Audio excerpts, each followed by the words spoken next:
weeks left in this competition. I think to avoid the wooden spoon, you can't talk about the wooden spoon. Once it's in your head, it starts to play on your mind a bit. So I don't think he would be discussing that at all with his playing group. It'd be more about pride in the jersey. Obviously, it's a very proud club and wanting to finish the season strong and to kind of put all those injuries aside, the lack of personnel, whatever you want to call it, and just try and finish the season well for your own pride.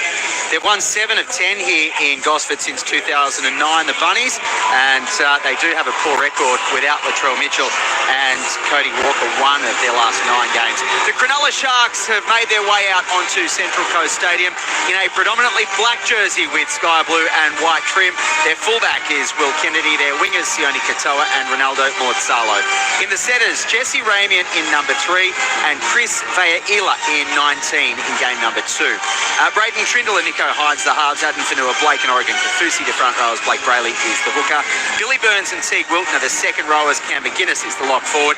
On the bench, Dan Atkinson, Jesse Colquhoun, Toby Rudolph and Braden Hamlin-Uweli, and Hohepa Puru is the 18th man in number 20. So the South Sydney Rabbitohs getting ready to make their way out onto Central Coast Stadium. As Bridget Murphy mentioned, the famous South Sydney bell is there. Now the world boxing champion Jai Opetaia was due to ring the bell. I can't see him down there at the moment, so Reggie Rabbit is standing by, and we of course will hear that famous bell that dates all the way back to Birchgrove Oval days in 1908. The crowd get to their feet, and has Dennis Cunningham got a bell in the background? No, I thought Dennis might have brought the sound effects, but there's a fan just out the front of the box, and Jack Whiten leads the South Sydney Rabbitohs out in their traditional Cardinal and Myrtle hoops. Guy Gray is the fullback. Alex Johnston equals Ken Irvine's record of 238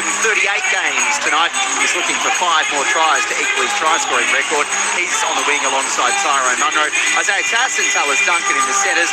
Whiten and Lewis Dodd are the halves. Tavita Totola is in the front row alongside Sean Kepi. Ryan Gray starts at hooker in number 16.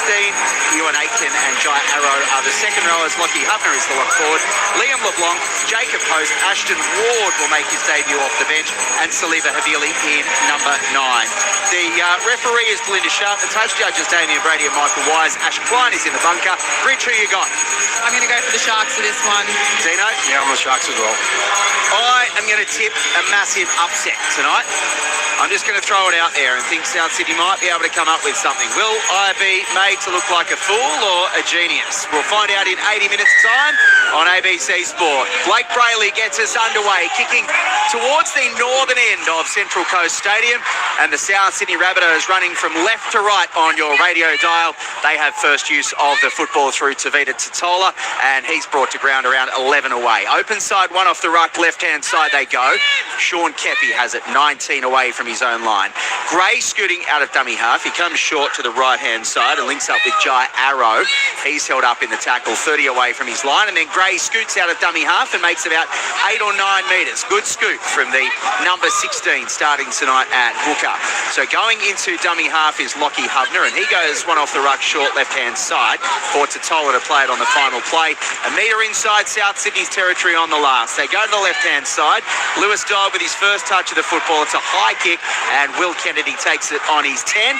He returns it to the 20-metre line. Centre field, Hines dummy half. One off the ruck left-hand side. Gets it away to Jesse Ramian, and Ramian has the ball 21 away from the line in centre field. The clock hasn't started at the southern end of Central Coast Stadium on the big screen, so apparently we've still got 40 minutes to play. We'll get that one sorted for you. Still no score though as they go open side right. Cronulla just outside their own 30 and about 9 short of the halfway line. Oregon Kafusi gets up and plays the ball in centre field. Brayley open side left, gets it away to Adam Fanua Blake, and Adam Fanua Blake has it 3 inside South Sydney's territory centre field. Final play. Brayley to the left, gets it away to Trindle. He'll kick down this short left channel, and Jai Gray returning for the South Sydney side tonight after that thumb injury is brought to ground. 10 away from his own goal line. There's no score, and without a clock on the board, I reckon we've had about 2 minutes, Dean Hallertau. Yeah, it's now disappeared, that clock again, and look, it's been a good start for the Bunnies. They've got a lot of a bounce in the way that they're moving up off their line defensively with the ball in hand. Plenty of determination as they try and get the quick play of the balls. If anyone's going to get a good bounce, it's the Bunnies, and they come to the open side right through Lockie Hubner. Dennis Carnahan didn't like that one. 10 short of halfway centre field. They come open side left, and that's a good strong run from Totola. He's brought to ground 1 metre away from the halfway line on the final play. They go to the left-hand side.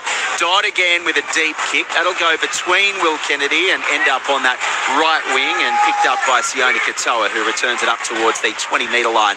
And about 20 in from the eastern touchline on ABC Sports coverage of South Sydney and Cronulla. Bridget Murphy, Dean Hallertau, I'm Glenn Lauder. 0467 920 222 if you would like to get involved on the text line, and we'll bring you up to date with what's happening around the grounds as well, particularly in that second Wallabies-Lions test from Melbourne. Cronulla have the ball 23 away from their own goal line. Getting up and playing it in his second game of NRL is Va'ila, and from the subsequent play they make it to the 30-metre line. Centre field getting up and playing it on that right in the middle of the park there as they continue open side right. To be 10 short of halfway through, Brayley scooting out of dummy half. Kennedy's at dummy half this time. Hines kicks from inside 40 and it goes down Alex Johnston's throat, and he returns it from the 20 up towards the 30-metre line. He's brought to ground by about 3 Cronulla players. No score. Let's get down to the touchline. Bridget Murphy. Good bit of defence there in that set from the South Sydney Rabbitohs. They were able to keep the Sharks pretty well pinned back, which is a good way to start this game, and a nice strong run there by Alex Johnson to start off their set. They come to the left-hand side. They have it through Tallis Duncan, 4 short of halfway and 16 in from the eastern touchline. Gray comes open side right through the hands of Hubner. Gets it away to White, and Jai Gray out the back, keeping it alive now. And finally on this right-hand side, Tyrone Munro loses the ball under heavy pressure from Cronulla. Good defending, forces the error on the 30-metre line in Cronulla's half, and the Sharks will get a scrum feed in the middle of the park, 30 away from their own goal line at the southern end. The scoreboard tells us we've had 4 minutes of play, Dino. There's no score. Yeah, it was a really nice play to their right-hand side. The Rabbitohs had good shape. They got a quick play of the ball, so they wanted to give a bit of space to Munro on the outside. We know he's a flyer, but judgment from Mulatalo was really good on giving him just enough to take it on, and then he tries to throw him over the sideline. Munro's uncomfortable and just throws a loose ball out the back. So they win the scrum. They go to the open side right, and Cronulla have the ball through Sione Katoa, 32 away from the line. Back to the left-hand side, straightening on his run is Oregon Kafusi. Gets the offload away to Brayley, backing up over the 40, and he's brought to ground 6 short of halfway centre field on a surrender tackle called by Belinda Sharp. So he plays the ball slowly, gets up Kennedy at dummy half. He goes open side right, and it ends up with Billy Burns about 6 in from the South Sydney territory. So they continue to the left-hand side now, and Adam Fanua-Blake takes a few defenders with him. Post-contact meters are his thing, that is for sure, and he makes it to within 35 of South's line. They spin it to the left-hand side, through hands, ends up with Will Kennedy. Final play, they're 26 away, 15 in from the western touchline. Going right for Trindle to kick out of first receiver. It's going high in the air, and it's taken by Tyrone Munro, about 8 away from his own goal line, 10 in from the western touchline, and now Cronulla have a good opportunity here to box South Sydney in. There's still no score. Jai Gray tries to get through a gap, but they close it pretty quickly, Cronulla. Billy Burns and Fanua-Blake doing the defending. 12 away from the line, 1 off the ruck left-hand side they go, and Ewan Aitken has it 20 away from his own goal line. So Ryan Gray at dummy half continues to the left-hand side, and South Sydney are at 32 away from their line, and about 15 in from the eastern touchline. Getting up and playing it is Duncan. They come back to the open side. 1 off the ruck goes Lockie Hubner, backs into traffic. He's 11 short of halfway, with Ryan Gray back in a dummy half. Continuing to the right, White will look to kick from just inside 40.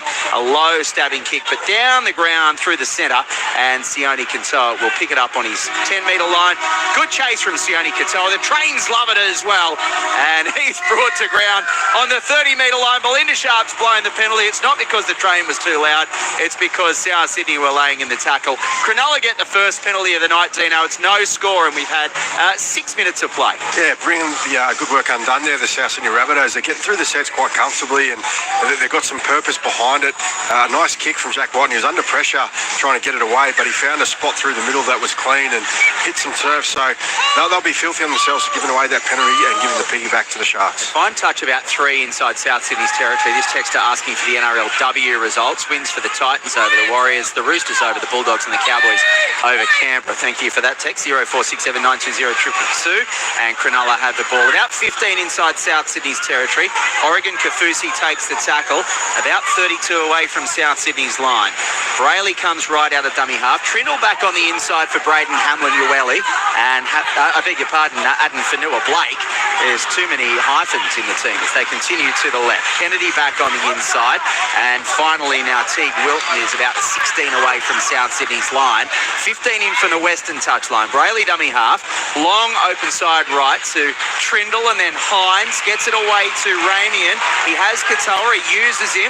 Katoa gets away from the touchline. Comes back into the middle of the field, bounces away from one that was Kepi, and he's brought to ground. 19 away, 22 in from the eastern touchline. Final play for Cronulla, still no score. Trindle from first receiver will put the kick across field. It's knocked forward there by South Sydney and Tyrone Munro, and picked up by one of his teammates, Ryan Gray, who was in an offside position. So it means Cronulla will get a penalty 10 metres away from the goal line. And Dino, down on the bench right in front of us, they are putting the two fingers up. They will look to get the first points of the board through a penalty goal tonight. There's no score after 8. Yeah, just take medicine, get the 2 points on offer. But Tyrone Munro, he felt the presence of the Sharks chasers coming through. That's why he made a play for it. He got up really high, but he only got one hand, so it wasn't a clean effort to try and catch the ball. Goes forward, and Ryan Gray felt like that the presence of all those chasers coming through was enough to have to dive in the ball, give away the penalty. And Nico Hines has been in pretty good touch with the boot, so he's in a good spot here for a right footer. Froggy's saying, I didn't renew my pay TV because of the cost, and now you're telling me there's no broadcast of Sharks House. There definitely is, Froggy.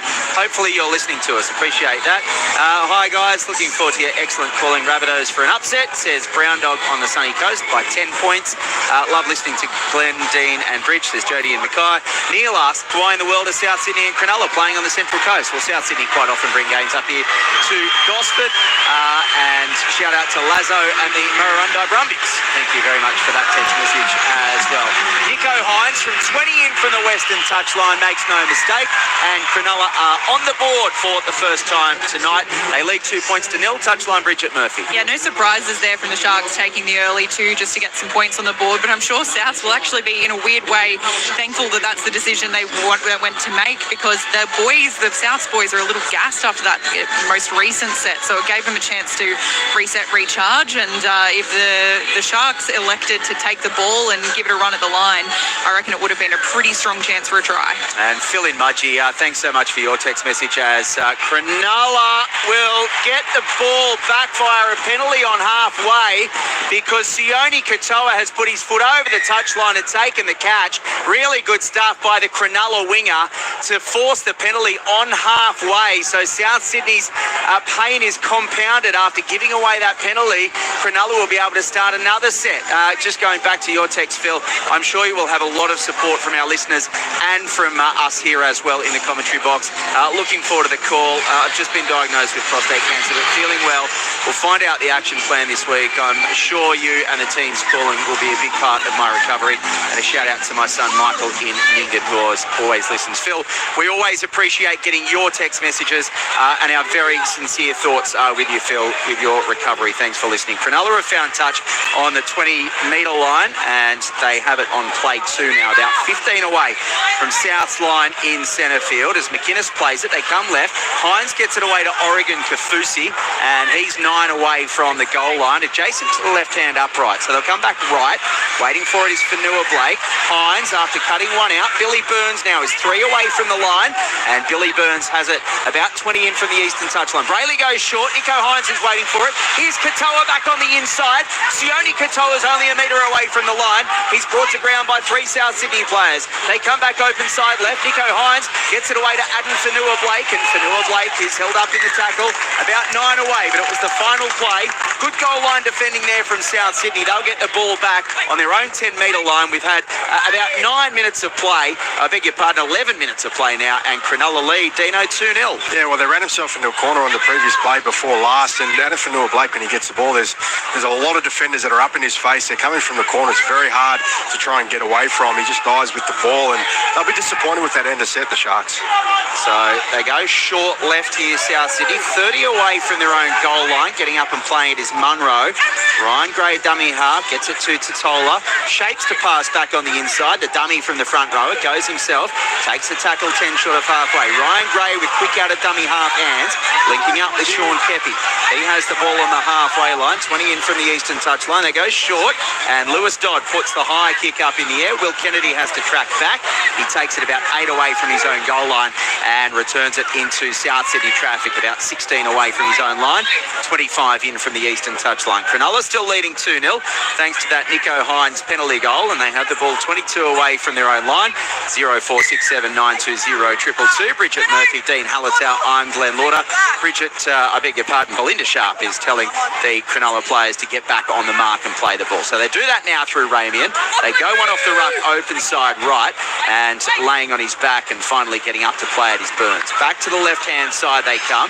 Adam Fanua-Blake backs into traffic again, takes the tackle 12 away from the line. Now it's dummy half is Brayley. Right-hand side, Will Kennedy gets it away to Burns again. Billy Burns takes a few defenders with him, and he's 5 inside South's territory.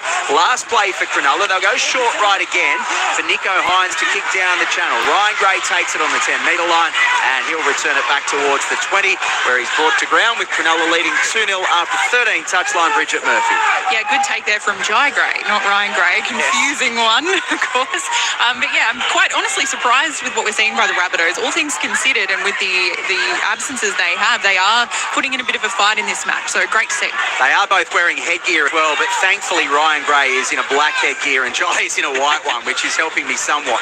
As Lewis Dodd gets the ball away, linking up there with Ewan Aitken, and Aitken has it 3 short of halfway in centre field. 14 gone, Cronulla leading 2-0. Good run from Tavita Totola up over the 40-metre line and gets a smattering of applause from the fans here at Central Coast Stadium. He gets up and plays at 13 inside Cronulla's territory. Final play, Whiten will kick from the right channel. Down it goes to Will Kennedy, takes it 10 away from his own line, or about 7 anyway, and makes it back to that 10-metre line, where he's brought to ground. Cronulla leading 2-0 after 14, Dino. Yeah, I've got to agree with Bridget. There's a lot of energy from the Rabbitohs. They've turned up with a great attitude, and they're pouring down the field in numbers, and they're really asking questions in the middle defence of the Sharks. It puts them in a good position to put up those attacking kicks, and straight away they turn their attention to defence. Oh, Jesse Ramian is met in a really strong tackle there. Sean Kepi heavily involved. That was a good hit on the Cronulla centre. And once again, they're muscling up in defence. Lockie Hubner is coming up with a good tackle with Ryan Gray. And Cronulla struggling to get away from their own end here. There's a high shot though. Kepi has come over the top of Cam McInnes and he's got him high. The referee was very quick to rule on that one.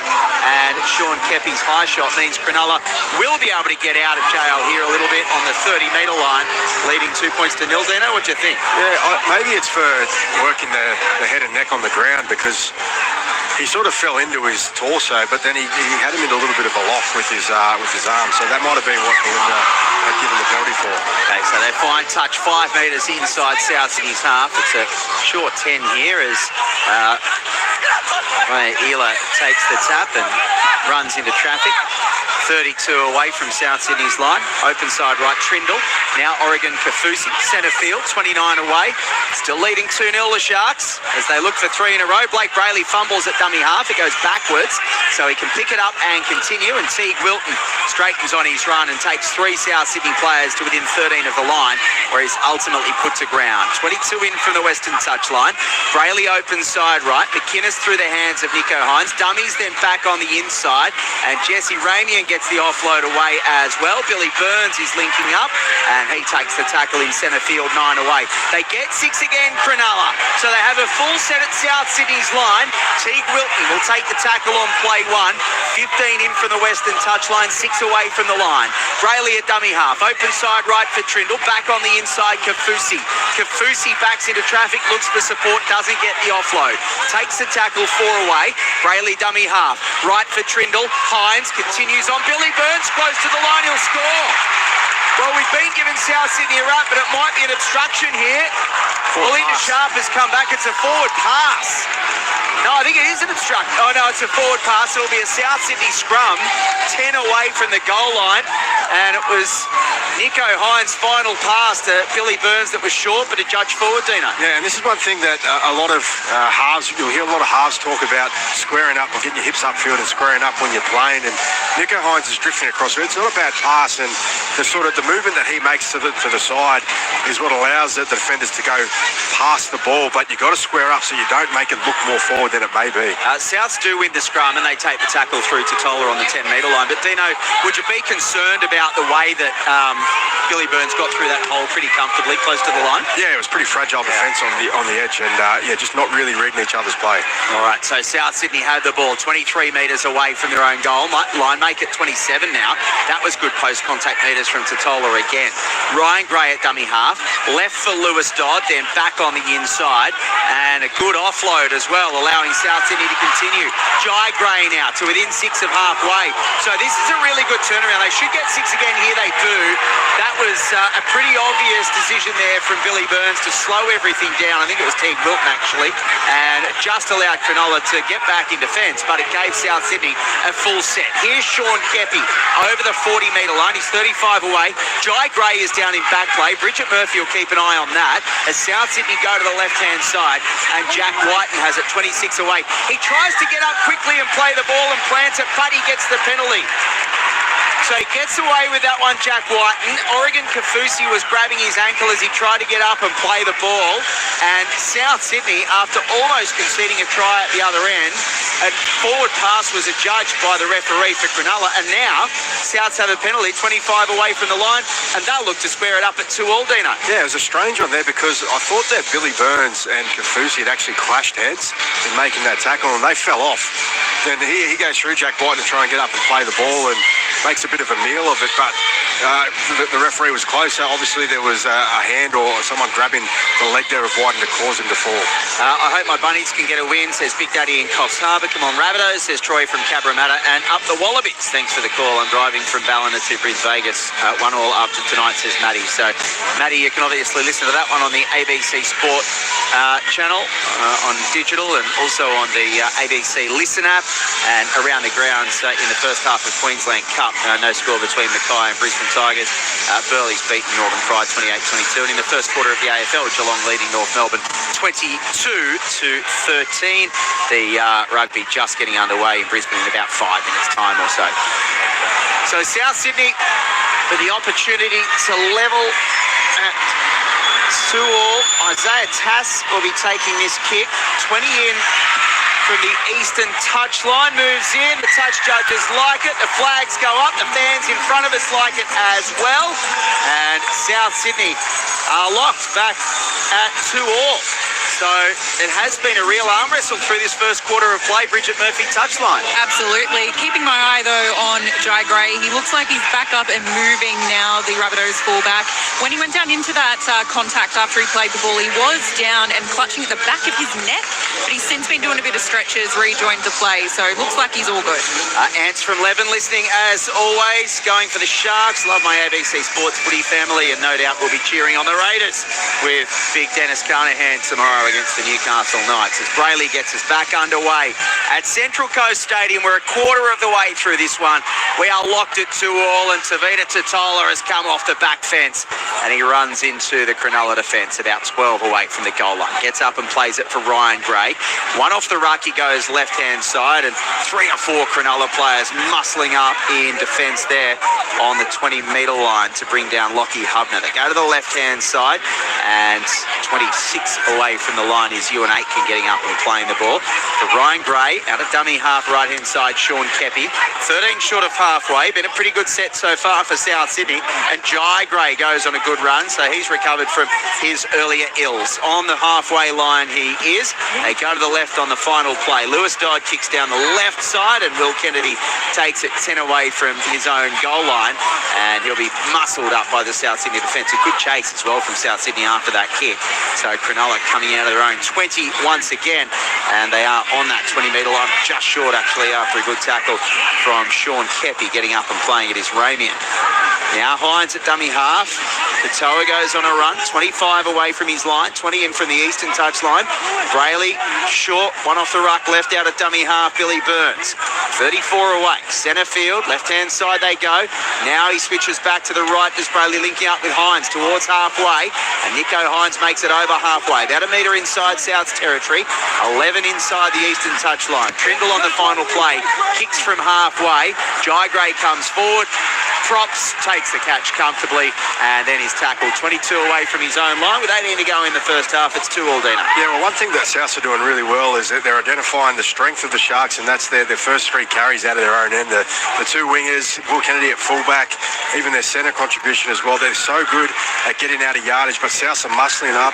They're putting a lot of intensity into those first 3 tackles to slow them down. Wayne Bennett's gone to the bench. Lockie Hubner and Sean Kepi have been given an early rest, so some fresh faces on there for South Sydney in Liam LeBlanc and Jacob Post. And now South Sydney in a good position again. Final play, they're 11 away, 11 inside Cronulla's territory. They go to the left. Lewis Dodd with a bomb, trying to find Katoa. He does so, and then the chase sees Katoa brought to ground about 16 away from the line and 20 in from the eastern touchline. Looks like Toby Rudolph is going to make his way onto the field as well. Oregon Kafusi coming off for the Sharks, and Cronulla still have it on their own 20-metre line.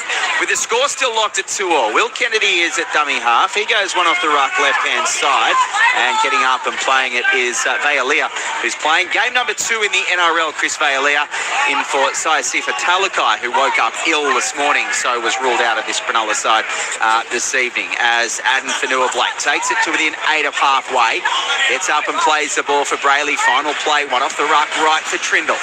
Kicks downfield. Of course, a famous South Sydney name is Trindle.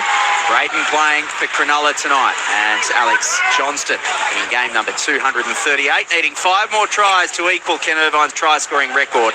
Plays the ball 20 away from his line. They spin it to the right-hand side, South Sydney, and it's a surrender tackle by Tyrone Munro, so they'll have a bit of time, Cronulla, to get off him. They do so. They go one off the ruck right again, and that is Isaiah Tass getting up and playing it. They'll continue back in left-hand side now, South Sydney.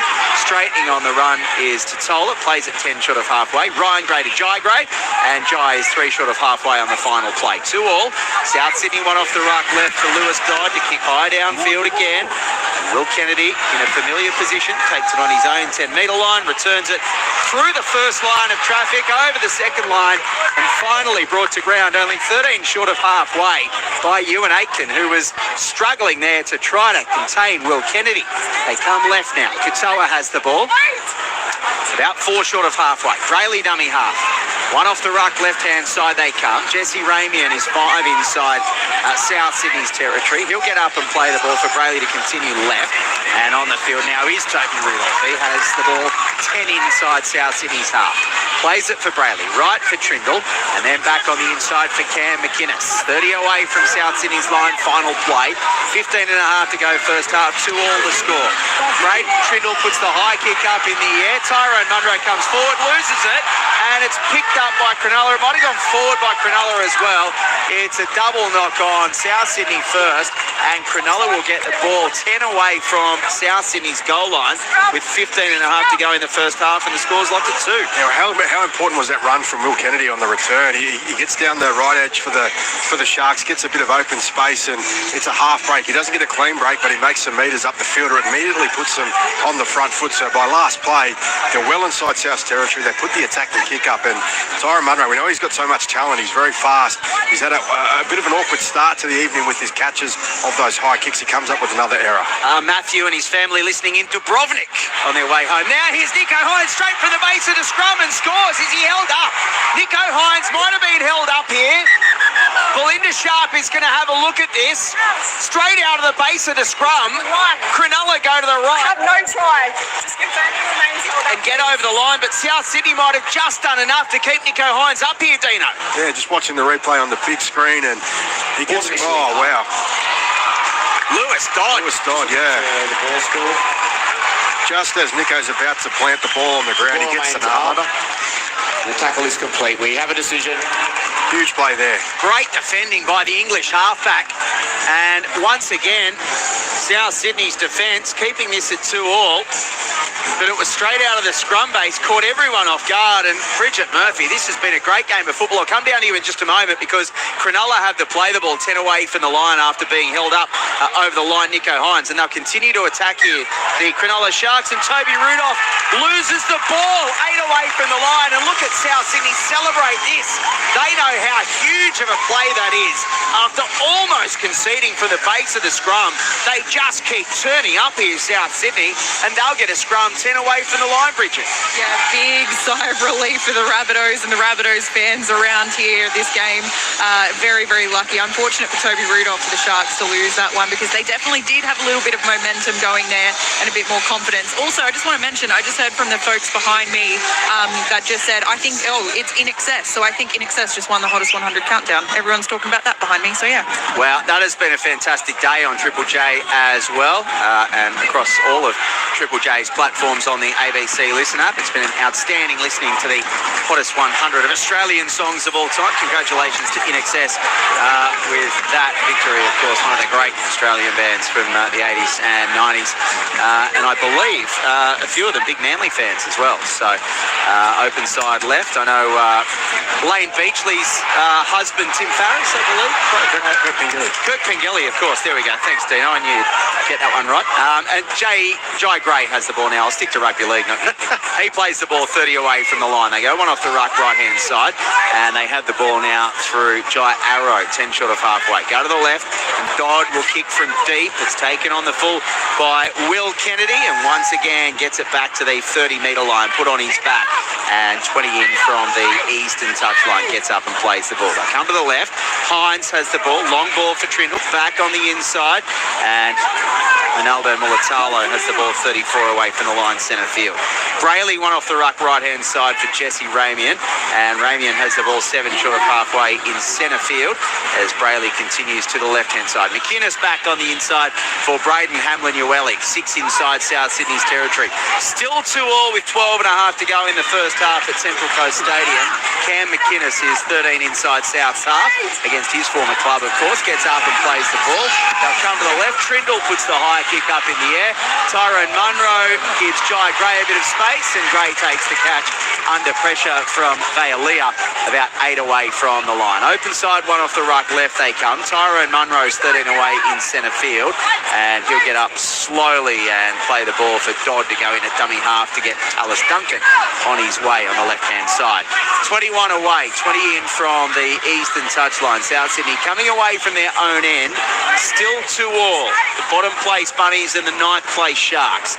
Less than 12 to go in the first half. Jai Gray slips over, but still gets away from Vailea and then makes about 6 or 7 metres more before he goes to ground. They're 13 short of halfway. Dodd will have to kick from inside his own half. It's a good kick from Lewis Dodd because it splits Will Kennedy and Katoa, forces Katoa all the way back to the goal line, and then he makes it back to the 20.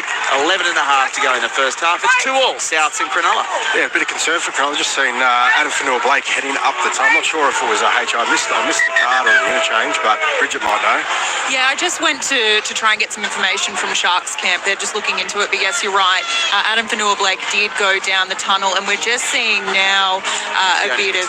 Yeah, Katoa's clutching at what looks like a right ankle or leg. He's up, though, putting some pressure onto it, doing some sort of, calf raises to get some movement into, I think it's his right ankle. He's doing a bit of both, but it looks like it's okay. He's up, he's picking the ball up, so I think he's going to stay out there. But we'll try to get some more information on Adam Fanua-Blake. Thanks, Bridge. Yeah, he was just bouncing up on that right leg, and I think he probably got a little buckle under the tackle, 20 away from his own line. So Katoa's good at this stage. South Sydney coming away or defending Cronulla's end of the field, and Braden Hamlin-Uelic has it 33 away centre field. Brayley scoots out of dummy half, gets to within 9 of halfway for Cronulla, and he'll get up and play the ball for Kennedy at dummy half to go one off the ruck right-hand side for Rudolph. Rudolph is 3 metres inside South Sydney's half. It's the final play for Cronulla, so Trindle will kick from just inside South Sydney's territory downfield. Tyrone Munro waits for this one. There's been collisions all over the place on the way through. Munro loses the ball anyway. There was skittles. It was like 10-pin bowling, and Cronulla is going to get the penalty because Belinda Sharp is going to say the chasers were taken out. There were bodies everywhere there, Dino, and I think Isaiah Tass might have been the one in the end that has given the penalty away, but who knows? There are about 4 bodies on the ground. Yeah, well, I've seen Jack Whiten took a bit of a deviation to his right, and at the same time, I think you're right, Tass might have gone to his left, so what he's trying to get in the way and protect Munro, he came up with the error in the end as well. Yeah, under no pressure because everyone was splayed on the ground, so Munro's dropped a couple now. Cronulla get the penalty. They're 10 away from the line, and Braden Hamlin-Ueli has it 3 short. Right-hand side post he's next to. Brayley out of dummy half, comes left. Trindle keeps it alive. Aolia, quick hands, backs it on for Mulatalo. Got a whack for his efforts, and Mulatalo has to go back and collect it. He's 19 away from South Sydney's line. Can we find a try with less than 10 to go in the first half? Open side right, Wilton gets it away to McInnes, and McInnes is 11 short of the goal line. South Sydney's goal line defence has been pretty dogged in this opening half, and there's been some errors from Cronulla as well that have allowed South Sydney to hold on. Hines gets it away to Kennedy. Kennedy dummies to Ramey and then takes the tackle himself. Kennedy's 9 away from the line. Vailia's cooked after that late hit. They go short right-hand side. Billy Burns close to the line. He probably didn't need to pass that. Billy Burns might have fallen over the line and scored. He passed it straight to a South Sydney player, and once again close to the line. Cronulla are not able to come up with points, and South Sydney can come away with it through Duncan. That's 3 times that Cronulla have been down there and probably could have got more out of it, Dino. Yeah, big pat on the back for the South Sydney Rabbitohs. They just keep turning up for each other, and it's those last-ditch efforts that are getting them done. They're shutting the Sharks down, and the frustration is going to start to build for them. There was a forward pass, a knock-on, and a held up over the goal line that have denied Cronulla tries in this first half. It's still 2-all. There's less than 9 to go in the first half, and Lewis Dodd has to kick from his own 30-metre line. It's taken by Kennedy on the 20 at the other end, so he'll have plenty of time to return it into the South chase, 10 short of the halfway line. He's 15 in for the eastern touch line. It's been a real arm wrestle. Been a great opening 40 minutes so far here at Central Coast Stadium with Bridget Murphy, Dean Hallertau. I'm Glenn Lauder on ABC Sport. 5 short of halfway. Cronulla now go into South Sydney's territory on the back of Teague Wilton's run. Plays it for Brayley, scoots out of dummy half, and he makes it up over the 40. He's 36 away from South Sydney's line. Kennedy at dummy half. Left he goes, and Jesse Colquhoun has the ball 23 away with his first touch of the game. Final play for Cronulla. They come left. Trindle will kick towards the goal. They're chasing Tyrone Munro. Munro, he doesn't get involved there because Isaiah Tass comes in over the top and takes the catch out of Munro's hands. Here is Tyrone Munro now. First receiver goes left, crabs away from a few Cronulla players, and then takes the tackle 14 away in centre field. 7.5 to go in the first half. It's still 2-all. South Sydney coming out of their own end now. Cronulla, 4 or 5 players in that tackle, really muscling up in defence to bring down Ewan Aitken. They come to the right now, and it's a forward pass. South Sydney 25 away from their own line, and they come up with that error, a forward pass. It's a coach killer because they've had to work so hard down that end, and it's Jai Arrow with the ball back on the inside that floats forward. 7 to go first half. It's 2-all, Dino. Yeah, it was a clumsy sort of a play there. I'm not sure if it's anything that they've rehearsed because Avilli seemed to just be tracking up the inside as a bit of a decoy runner, and Jai Arrow just sort of stepped back, wanting to feed him the ball. Fresh on the field, Avilli as well, but yeah, definitely not executed well, and the Sharks go back on the attack. Let's see if the defence can respond again. Jeff from Dolby's tucked up in bed listening on the radio as Cronulla win the scrum. They go right. Sione Katoa's 10 away from the goal line. 15 in from the eastern touch line. 6.5 first half. 2-all the score. Cronulla come left. Colquhoun dummies. Goes himself towards the posts. He's 9 away centre field. He'll get up and play the ball for Blake Brayley, who goes to the right. Links up with a charging Toby Rudolph, who holds up in defence. Looks for an offload, but they cover him up pretty well, and he's a metre away from the line. Is Tobias Eric. He gets up and plays the ball for Brayley. Comes left. Hines dummies. Then gets it away to Trindle. Numbers here if they can use them. Vailea. It's great scrambling defence again by South Sydney, and they bring Vailea down 3 away from the line. But they give away 6 again, South. So a full set here at the line for Cronulla. Braden Hamlin-Ueli just takes the tackle 8 away centre field. Just under 6 to go in the first half. Can we find a try? Trindle comes left. Dummies goes himself. Braden Trindle to the line. Jai Gray, great defending again to stop Trindle, centimetres short. 10 in from the western touchline. Brayley dummy half. Right fatigue Wilton. Wilton takes the tackle. 6 away from the line, adjacent to the left hand upright. He'll get up and play the ball for Brayley dummy half. He dummies. Now he goes to the right. Hines. Jesse Ramian locks it forward.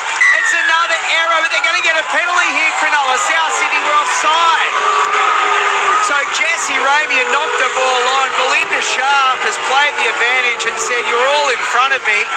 Cronulla have a penalty. 10 away from the line, 5 to go first half. They're going to take the tap, I think, here and keep the pressure on. Dino, I'll come to you in a moment, but we'll keep watching this. Colhoun, 7 away from the line.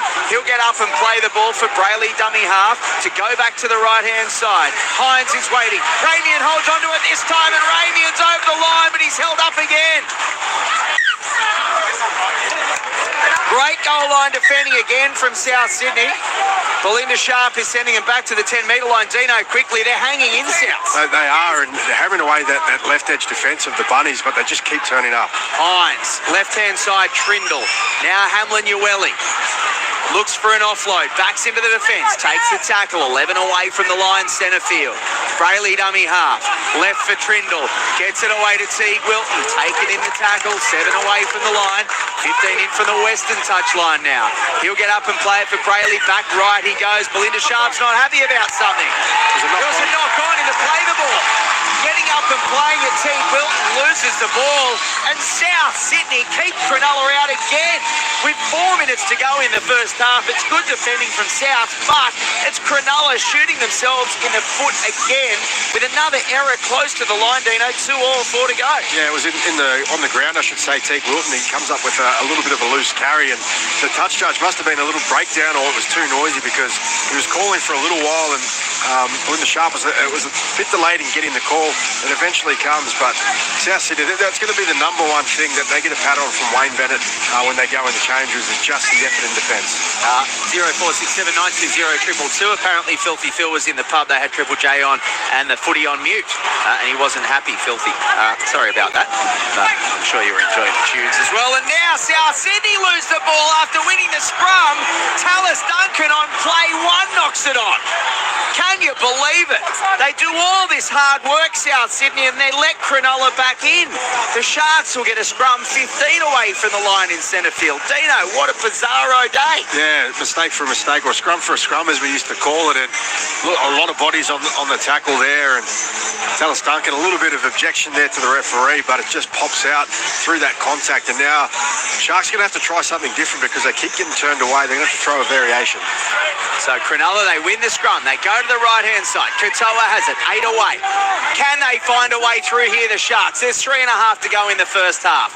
Here's Toby Rudolph. He's 4 away from the line. Takes the tackle, 3 short. Adjacent to the right-hand upright. Brayley, left-hand side, Trindle. Back on the inside, Teague Wilton. 8 away from the line. 25 in from the western touchline. South Sydney hanging on for dear life. Here's Brayley back on the inside for a charging Braden Hamlin-Ueli. He's only 3 away from the line.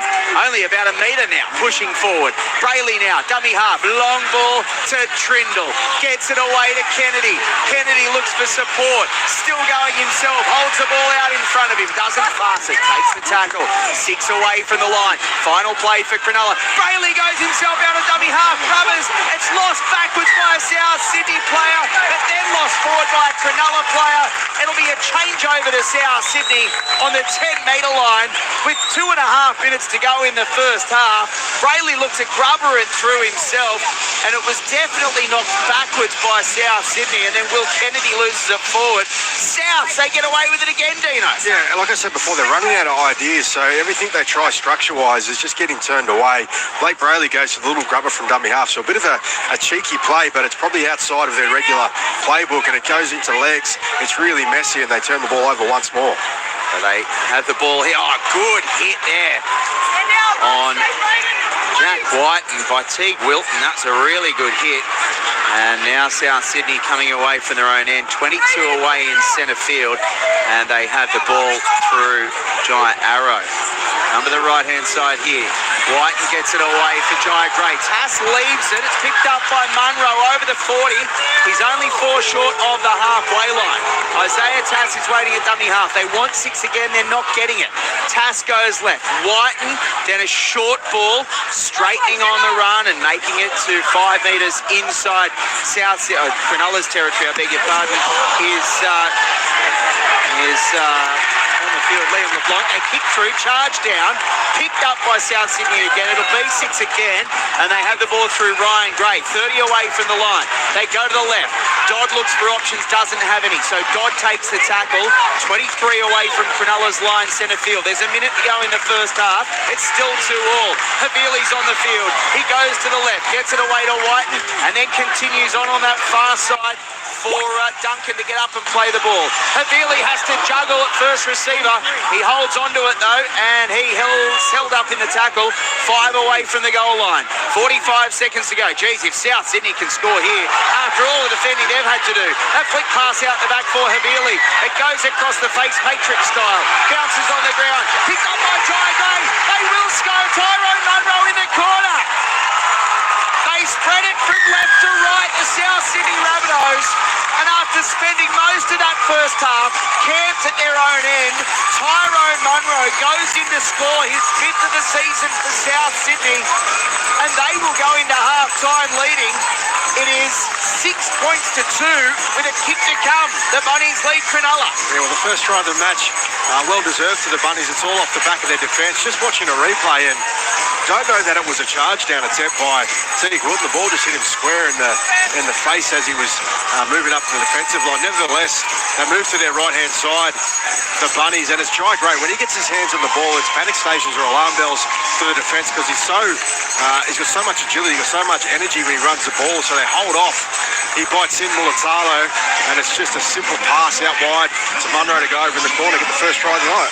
Bridget Murphy, they will be delighted with that, given how much pressure they've been under at the wrong end. Yeah, absolutely. I can't quite see the coach's box from here, but I imagine Wayne Bennett's given one of those like really slight smirks that he gives. Nothing major, just a slight little smile. But yes, good stuff from the Bunnies. I do want to say the Sharks number 12, Teague Wilton, that charge down you said before in the set they had before that, it wasn't really a charge down. He got it kicked straight in the face, but he looked a little bit rattled for a second, but looks okay now. So Isaiah Tass from the touchline, centimetres in to give South Sydney an 8 points to 2 half-time lead. Tass moves in and strikes it. It doesn't look bad. It hits the post. It was coming around, but it didn't quite come around far enough. So Isaiah Tass is 1 from 2 in the first half, but it is Tyrone Munro's first try in 4 games, actually, after scoring 4 in his first 4 this season. The only try of the first half, coming right on the stroke of 40 minutes, and it means that South Sydney leads 6 points to 2 over Cronulla after what has been, Dino, a real war of attrition in this opening half. Yeah, it has been, and so we mentioned from the start, the Rabbitohs turned up with a really good intensity, a really good attitude. They were moving off their line with great speed in defence, and then when they had the ball in hand, there was a lot of intent to get down and play it quickly and generate a bit of momentum through the middle of the Sharks' ruck so that they could get down the other end of the field. And then they were just starved of possession and good field position as well. The Sharks got set after set, attacking the Rabbitohs line, and as we mentioned, Rabbitohs just kept turning them away, turning up from the inside. The 1%ers that you can lean on your teammate to be there to plug a hole. That's what they did really well, and they're getting a cheer from their fans as they walk up the tunnel at half time. An understrength side with many injuries. I'll be very happy with that effort. A real sign of togetherness there as well. Jai Gray was doing the halftime walk-off interview with the television, and every player stood there waiting for him to finish so they could all walk off together. So just goes to show how unified this group is tonight, leading possibly against the run of form at halftime. Bridget Murphy, how's it look from ground level? Yeah, very, very happy fans here down near the touchline. A lot of red and green here. Over the other side of the pitch, they've very much separated the fans here today. The Sharks on the other side looking, I think, a little bit stunned at that one, and that's what the boys looked like when they were walking up the tunnel there. I just think whoever can clean up their game more in the second half will get the job done here, because the errors we saw, it felt like the ball wasn't moving for about 10 minutes there down on the kind of Sharks end of things. So both sides really need to go back to basics and lock down their footy. Yeah, Cronulla have had almost 60% of the ball and completing it 81%, 18 of 22 sets to South Sydney's 15 of 18 at 83%. Cronulla have made 813 runs, 813 metres from 99 runs. South's 649 metres from 86 runs. Cronulla 3 offloads to 2, and South Sydney have had to make 207 tackles compared to Cronulla's 172. Souths have missed 8, completing at 94% tackle efficiency, which is a good number, and Cronulla 14 missed tackles for a 90% tackle efficiency. 6 errors from Cronulla to South Sydney's 5. That has cost Cronulla because those errors have happened in really key positions on the field, and South Sydney trailed the penalty count 6-1. They have been penalised out of this first half just about, but a couple of them were fairly unavoidable in terms of things like offsides and offsides from kicks and things like that. So it has been a really interesting half of football. It is South Sydney leading 6 points to 2, 0467920222. Happy Saturday, Glenn, Bridget and Dean. Great to hear Bridget on the show. Have fun commentating on the game and enjoy your weekend, says Dion. Go the Bunnies, Dion. Good listening to Bridget's sideline commentary, says Steve from Warrandyte in Victoria. I know the score between Cowboys 26, Raiders 0. I'd like to know the score between Roosters, Bulldogs and Warriors Titans from a Cowboys fan in Townsville in the NRL W. Yes, I can tell you that the Titans beat the Warriors 20 points to 10 and the Roosters beat the Bulldogs 42 points to 22, and you are correct that the Cowboys won 26-0 over Canberra. Mark from the Central Coast says he did some fishing with Timmy Farris many years ago. A nice fella. Go the Sharks, even though I'm an Eagles supporter. Thank you, Mark. And up Cronulla, I'm listening with my son in Gosford Hospital. Let's hope they can get a win for him as he battles his illness. Andrew from Umina. Our thoughts as well, Andrew. Our thoughts with you and, of course, your young fella in Gosford Hospital. Hope for a speedy recovery. Thank you for all of your text messages. Greg in Thirroul and Paul in Wollongong as well. Probably could catch up. Not too far away from each other. Filthy Phil, the West fan officiating in the game was an absolute disgrace. Clearly Penrith were better, but talk about a leg up. Love to Dean. I know Dino loves Filthy Phil. G'day, Filthy. We didn't see that one, obviously, Filthy. We were preparing for this one, so we'll have a look at the refereeing over the next few days. The completely absurd and totally unfair charge down anomaly strikes back, says Bondi Jack. And Mark, I think you'll find most teams wait on field for halftime interviews to be over to leave the field. Yeah, it doesn't always happen, Mark, but that certainly was a very strong indication that South Sydney are very much together. 0467920222. Keep the text messages coming through. Around the ground, second half, Brisbane Tigers leading Mackay 4 points to 0. In the Wallabies lead the Lions 6-5 in the first half of the second test as they look to square the series at 1-1. In the AFL, Geelong lead North Melbourne 38-15 and Adelaide 16 leading Port 1 in the showdown. This is ABC Sports coverage of the National Rugby League. It is half-time at Central Coast Stadium. Tyrone Munro's try on the stroke of half-time and unconverted by Isaiah Tass. He did kick a penalty goal earlier, though, while Nico Hines kicked the penalty goal for Cronulla. Making it at the break, South Sydney 6 leading Cronulla 2. We'll be back with plenty more on the other side of ABC News.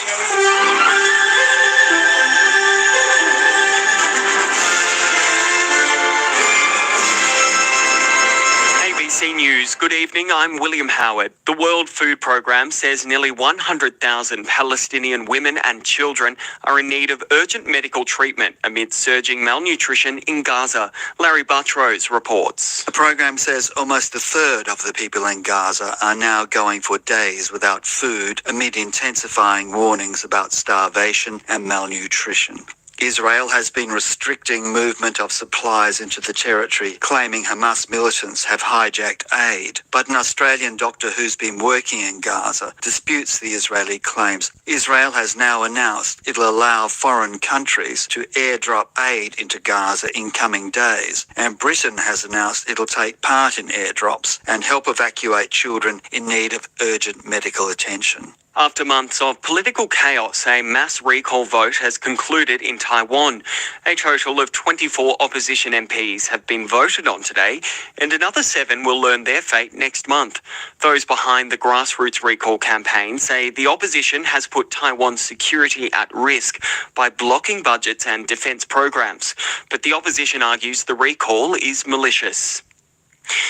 32 people have been reported killed in escalating clashes between Thailand and Cambodia, with Phnom Penh reporting 12 new deaths. Ali Crew has more. Officials in Thailand say a hospital in Surin province has been badly damaged after being hit by Cambodian rocket fire.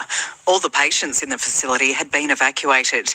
Explosions and heavy gunfire can be heard as the two sides exchange fire in areas along the Thai-Cambodian border. The conflict has seen tens of thousands of people flee their homes, with Thailand declaring martial law in 8 districts. Malaysia is offering to mediate between the two sides and is calling for an end to the hostilities. The UN Security Council has met behind closed doors in New York to discuss the crisis. US President Donald Trump has again denied his name appears in files related to late sex offender Jeffrey Epstein. It follows reports in US media. Attorney General Pam Bondi informed Mr. Trump his name is in the files. Deputy US Attorney General Todd Blanche, who's also Mr. Trump's former personal lawyer, has questioned Epstein's accomplice, Ghislaine Maxwell, for a second day. Her lawyer, David Oscar Marcus, has thanked Mr. Blanche for meeting with his client. He took a full day and asked a lot of questions, and Miss Maxwell answered every single question. She never invoked a privilege. She never declined to answer. She answered all the questions truthfully, honestly, and to the best of her ability. ACT Chief Minister Andrew Barr has used a Labor conference to call for more health funding from the federal government. At the election in May, federal Labor committed more than $14 million to support bulk billing GPs in the ACT, on top of national commitments to incentivise more bulk billing. Health spending now makes up more than a third of the ACT budget and is projected to grow. Mr Barr has welcomed the funding for primary care. But we always need a little more from our federal colleagues. And we are looking forward to a successful negotiation on the next 5-year federal health reform agreement. Delegates, our public hospitals do need a further injection of federal funds to help meet this increased demand. Victoria's opposition is increasing its pressure on the state government to scrap its controversial emergency services levy. Dozens of councillors and mayors from across the state are meeting with the United Firefighters Union today to air their grievances about the Emergency Services and Volunteers Fund levy, which they say is a multi-billion-dollar tax grab. The Victorian government last month announced it would cap the levy at the 2024-25 rate for all primary production properties for the coming financial year. But Shadow Emergency Services Minister Danny O'Brien says it's not enough. I think it's very clear that the councils are angry, but obviously the community is angry. We've had a number of protests about this tax, and I think the government really should start to wake up. They have given a 1-year pause for farmers, but that's not enough. And in sport, the Titans have rallied for Des Hasler in his 500th game as an NRL coach, with an upset 24 points to 16 win over the Warriors in Auckland. Gold Coast recovered after conceding the first 2 tries with doubles to Philip Sami and Jojo Fafita. The win lifts the Titans from the bottom of the ladder for the first time since round 12. And you're up to date with the very latest ABC News. For more news at any time, you can download the ABC Listen app. Your book is sensational. It's not okay to have a crush on your agent, is it? Michael Theo returns in the heartwarming new season of Austen. I'm not going to let fame change me. Sunday nights on ABC TV and ABC iView. Rugby Union's greatest tour is here. ABC Sport has all the live action of every British and Irish Lions game in Australia. Look for the Sports Extra button on the ABC Listen app. ABC Sports coverage of the 2025 NRL Premiership. Final play for Cronulla, still no score. Trindle from first receiver will put the kick across field. It's knocked forward there by South Sydney and Tyrone Munro and picked up by one of his teammates, Ryan Gray, who was in an offside position. So it means Cronulla will get a penalty 10 metres away from the goal line, and they will look to get the first points on the board. Nico Hines from 20 in from the western touchline makes no mistake, and Cronulla are on the board for the first time tonight as South Sydney go to the left-hand side, and Jack Whiten has it 26 away. He tries to get up quickly and play the ball and plants it, but he gets the penalty. Isaiah Tass will be taking this kick, 20 in from the eastern touchline, moves in, the touch judges like it, the flags go up, the fans in front of us like it as well, and South Sydney are locked back at 2-2, 5 away from the goal line. 45 seconds to go. Geez, if South Sydney can score here, after all the defending they've had to do. A flick pass out the back for Havili. It goes across the face, Matrix style. Bounces on the ground. Picked up by Tigray. They will score. Tyrone Munro in the corner. They spread it from left to right, the South Sydney Rabbitohs. And after spending most of that first half camped at their own end, Tyrone Munro goes in to score his 5th of the season for South Sydney. And they will go into half-time leading. The 2025 NRL Premiership. On your radio, ABC Sport Digital Radio. And on the ABC Listen app. Yes, welcome back to Central Coast Stadium, where the South Sydney Rabbitohs looking to break a 6-game losing streak against the Cronulla Sharks. Lead 6 points to 2, the Bunnies, at half-time at Central Coast Stadium. And it's been a really exciting opening half of footy, but Dean Hallertau, who's alongside me, Dino, it was punctuated by a few errors that really cost Cronulla in key areas in that first half as they looked to score the first try. Yeah, they just couldn't crack the defence of the South Sydney Rabbitohs on either edge, so they just kept getting turned away, and it was forcing them to make frustrating decisions, and it led to errors for them. But Rabbitohs, they were dynamic in that first half, just in terms of their effort and their application. Jai Gray, great return first up. How long was he off for with that thumb? He was off for a long time, but he ran for 98 metres in that first half, and every time he touched the ball, poked his head through. For such a diminutive guy, he's got a lot of courage, and he plays with a lot of power through the middle of the field. Yeah, missed the last 4 games with that thumb injury. He scored in 3 straight games earlier in this season as well. So he's definitely one to have back in the side, not only for his own ability, but allowing Alex Johnston to go back to the wing as well and play his natural game. They're both back out on the field as I quickly run through some of those leading run meters. Will Kennedy and Sione Katoa both making over 100, as you say. Jai Gray 98, Tyrone Munro 84. From the forwards, Tavita Zola made 72 metres. Braden Burns made 61 for Cronulla. Tackle leaders, no surprise. Ryan Gray made 38. Cam McGuinness made 24. Blake Brayley only 21, which is a quiet night at the office for Blake Brayley for the first 40 minutes. So fresh. Yeah, absolutely. We will get down to Bridget Murphy in a few moments to find out what has happened around the place and see what we can expect over the next 40 minutes with South Sydney leading 6 points to 2. And they will get us back underway. Tyrone Munro boots it down towards the northern end of the ground, and the Sharks have first use of the football through Toby Rudolph. He's brought to ground 13 away from his own line, getting up and playing it in centre field with Bridget Murphy, Dean Hallertau. I'm Glenn Lauder.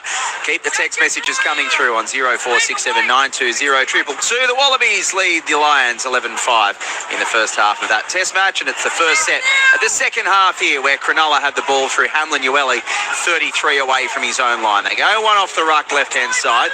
Colhoun has the ball now 8 short of halfway. Getting up and playing it for Brayley. One off the ruck left-hand side, Will Kennedy. He finds himself 3 inside South Sydney's territory on the final play. Brayley left-hand side for Trindle. Puts the kick downfield. And circling back is Tyrone Munro, who had a hard time under the high ball in the first half. He looked like he struggled with that one. He slipped over, but he held onto it. And he takes the tackle 4 away from his own goal line with Isaiah Tass trying to improve position, but he's unable to do so. He's about 7 away from the line and 20 in from the eastern touchline. Here's Jai Gray. He's made it up over the 10. Still only 14 away though. And they come to the open side, one off the ruck left-hand side. South Sydney really struggling to get out of their own red zone. They have the ball on that 20-metre line as Johnston gets up and plays it. They come to the open side right, and they have the ball through Jai Gray. He's 27 away. Ryan Gray goes left now. Whiten has to kick from inside his own 30. It's a wobbly old kick. It bounces 3 times, and then Sione Katoa picks it up on his own 20. Not the worst outcome for South Sydney after a pretty hard set out of their own end, and Cronulla will start this set 32 away from their line. We've had 2 in the second half. South Sydney leads 6 points to 2. Here's Ramian. Let's find out what's happening down on the sideline, Bridget Murphy. It's very chilly here. The second half is going to be absolutely freezing. Did just get eyes on Aden Fanua-Blake from the Sharks. He is a bit rugged up. I don't know if we'll see him again. Apparently it was a lower leg injury. That's all we were told from the Sharks bench about what happened there. And they said that he should be good to go. But he does look a little rugged up. So we'll wait and see. Basically, main note from both sides from the sheds is to clean up the errors that we saw in the first half. Yeah, no surprise. Thanks, Bridge. And Billy Burns has it on the final play for Cronulla. They're 30 away from South's line. So Trindle puts the high kick up in the end. Munro comes forward, loses it again. It's knocked forward again by a South Sydney player. It's 6 again for Cronulla here. And they'll start this set only 12 away from the line through Toby Rudolph. So that's at least 3 tonight that Tyrone Munro's put down under the high ball. And Rudolph plays at 11 away. Brayley comes right, Colhoun towards the post. He's 4 away underneath the sticks at the palm tree end of Central Coast Stadium. Plays it for Brayley. Out of dummy half he goes. Trindle.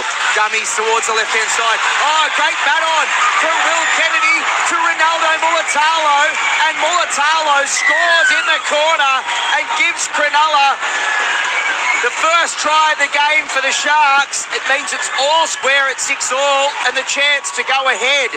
That was a really good flick on from Will Kennedy for Mulatalo to score his 7th of the season.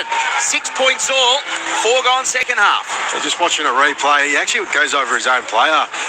In Tass, does Munro and trying to catch that ball and makes a meal of it, and then they immediately get on the attack.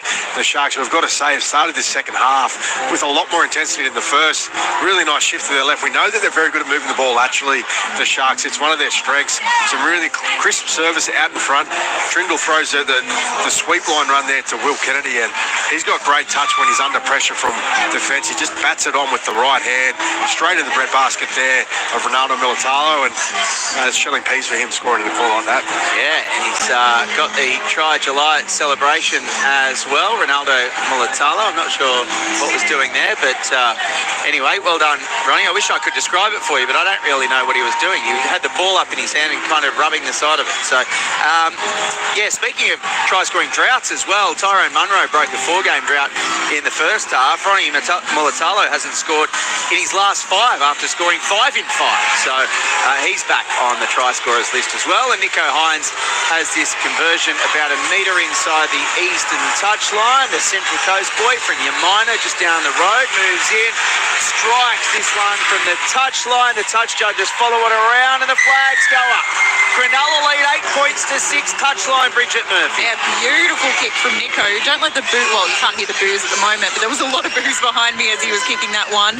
But right behind him was just an absolutely massive swathe of Nico fans. I think it might have been the family. So be a weird one, I think, maybe for Nico to play here as the away side. I think the try celebration, though, from Ronaldo Mulatalo was maybe a barber. I think, because then the boys afterwards started shaving his hair. Okay. So I think that may have been it, but I also have questions. Yes, there are plenty of questions around that one. Thank you, Bridget, as Cronulla get us back underway, and Hamlin Ueli with a strong return from the restart up towards the 20-metre line. 0467920222. Jai Gray, so glad he's back. Thank you for your text message as South Sydney trail 8 points to 6 with 5 gone in the second half as Sione Katoa gets up and plays the ball. They come to the left, and that is a monster hit. Was it a high one? It was. I think it was maybe a shoulder charge on Toby Rudolph. He is moving. He's sitting up, but yeah, I think there was a bit of maybe head contact to the ground as well. So I wouldn't be surprised if Toby Rudolph goes for HIA here. Speaking to the trainer at the moment, but sitting up now. And quite a few players have come from everywhere as well. That is a big hit there from Ryan Gray. It's Jack White. Jack White, it was, yeah. He may have been a head. It's hard to see on these angles we're getting on the big screen, but the penalty's come there and kind of lifts his arm into it. Jack White.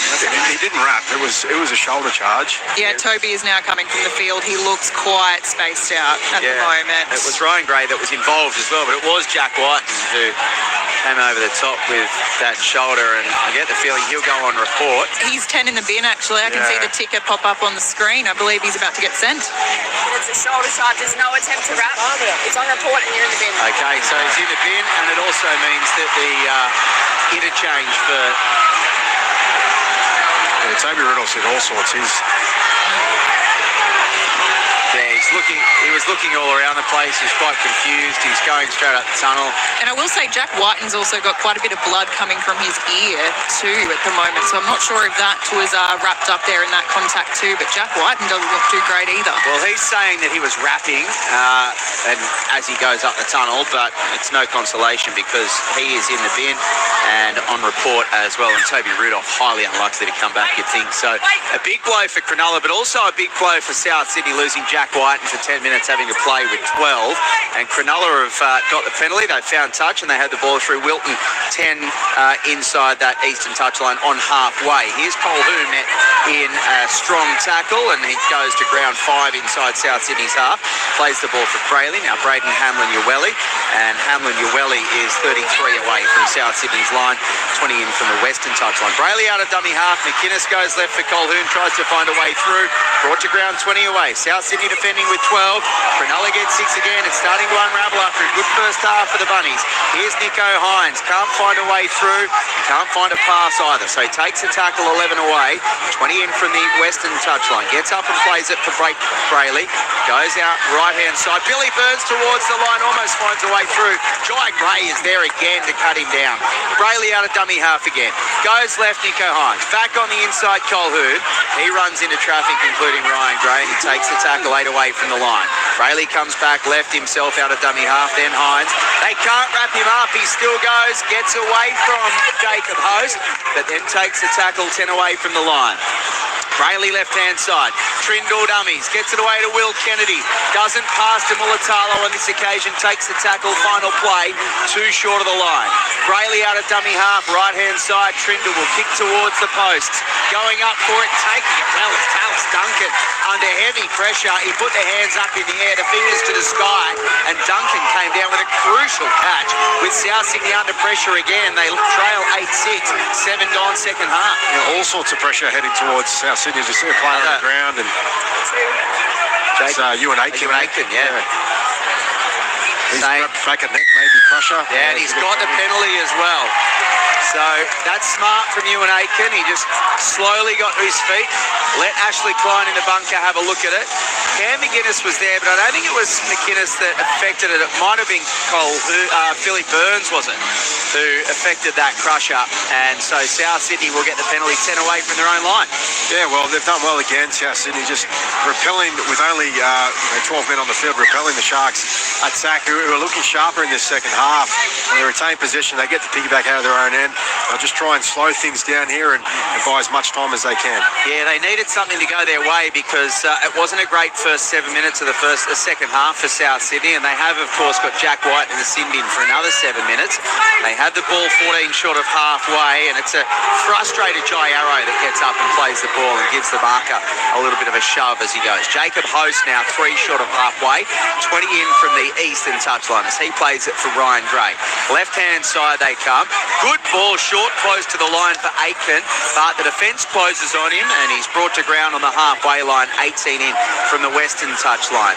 Dodd out of dummy half, links up with Lockie Hubner. 10 inside Cronulla's territory, final play for South, trailing by 2. He gets up and plays the ball for Ryan Gray to come left, and Dodd puts the high kick up in the air. Sione Katoa waits for it. Alex Johnston takes it under no pressure, but they knew that as soon as he took it, they could wrap him up on the final play, and Cronulla get a changeover 22 away from their own goal line, right in front of Bridget Murphy.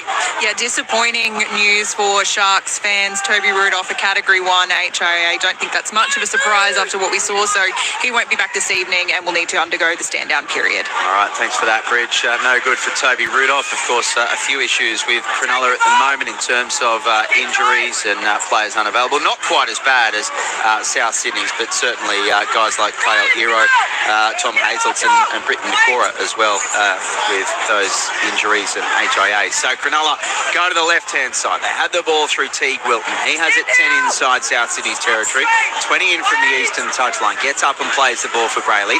Open side right. McInnes has a little juggle, but holds onto it. Gets it away to Braden Hamlin-Uwelli, and he takes the tackle on the final play, 32 away from South's line. Nico Hines will kick towards the southwestern corner. Katoa goes up for it, fumbles, loses the ball forward. It ends up with Jai Gray, who goes into the in-goal, but the knock-on is the first one. So South Sydney will come out to the 10-metre line and start this set once again from their own end. A about 10 minutes gone in this first half, and Cronulla still lead 8-6. Yeah, one thing, I guess, will they be activating their 18th man? The Sharks, the man in the bin, a player not returning, so they've got that opportunity to do so. And we've seen now Adam Fanua-Blake taking off the big jacket, so that's good signs again for the Sharks in terms of their injury concerns. Well, Hepa Puru is the 18th man for Cronulla. Will he get the opportunity tonight? We wait and see. He's just played the one game this season, and South Sydney are taking the ball up towards the halfway line. They're about 5 short of halfway in centre field, and they continue short right-hand side, one off the ruck with Jacob Host taking it to 8 metres inside Cronulla's half. Centre field final play for South, still trailing by 2. They go left. Lewis Dodd puts the kick up. Once again, looking for Katoa. He takes the catch with not much pressure at all and returns it away from a couple. Gets it away to Will Kennedy as well, and Kennedy is taken on the 20-metre line in centre field. Hines finds himself at dummy half. Long ball to the left-hand side. Mulatalo dummies goes himself up over the 30, and he's only 12 short of halfway, 20 in from the eastern touchline, and he'll win a penalty as well because Ryan Gray and Tyrone Munro were way too slow in releasing the winger, and they get a penalty 12 short of halfway as Trindle fine touch. About 10 inside, make it 15 inside South Sydney's territory. Yeah, they've activated Hepa Puru. He's just gone on the field now for the Sharks, so fresh body. Hasn't had a few games this year, so it'll be good for him to get out there, and only one game this year, so opportunity for him. Yep, just the one game this year for Hepa Puru, and the Cronulla Sharks have the ball about 17 away from South Sydney's line in centre field. Play the ball, and left-hand side it was Puru who played it. Hines back on the inside, and they're only about 8 metres away from the line now as Cam McInnes takes the tackle in centre field. Gets up and plays it for Brayley. Goes to the left. Here's Trindle, and Hines loses it. It's picked up by South Sydney. Munro was looking to get away, and he was brought to ground 20 away from his own line. Another error in the attacking red zone from the Sharks. The South Sydney fans are filthy. They're saying all the Cronulla players are offside. Gray plays it, they come left. Spin it through hands, Duncan has it. 12 short of halfway, 10 in from the western touchline.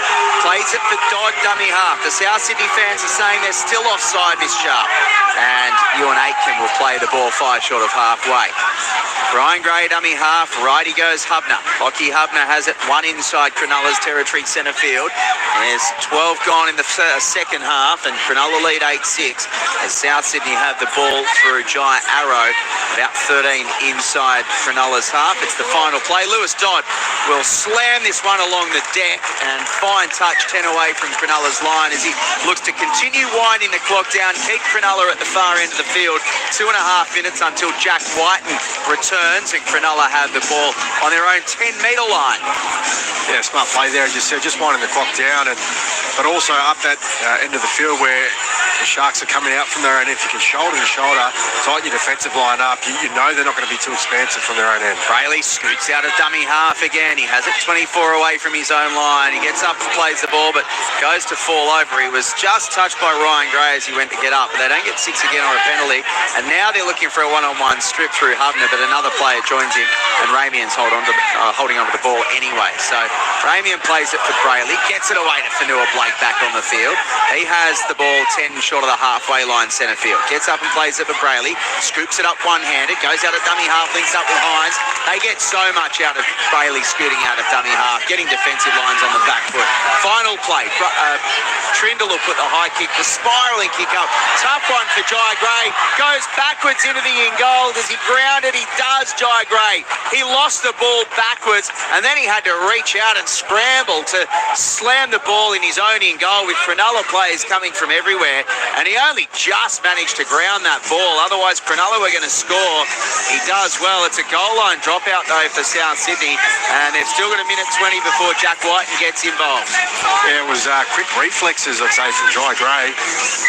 It bounces up into his body, but he purposely forces it backwards as a short dropout comes. Short dropout, does it go 10? I don't think it does. Jai Gray got there before the 10-metre line, and Cronulla will get the penalty.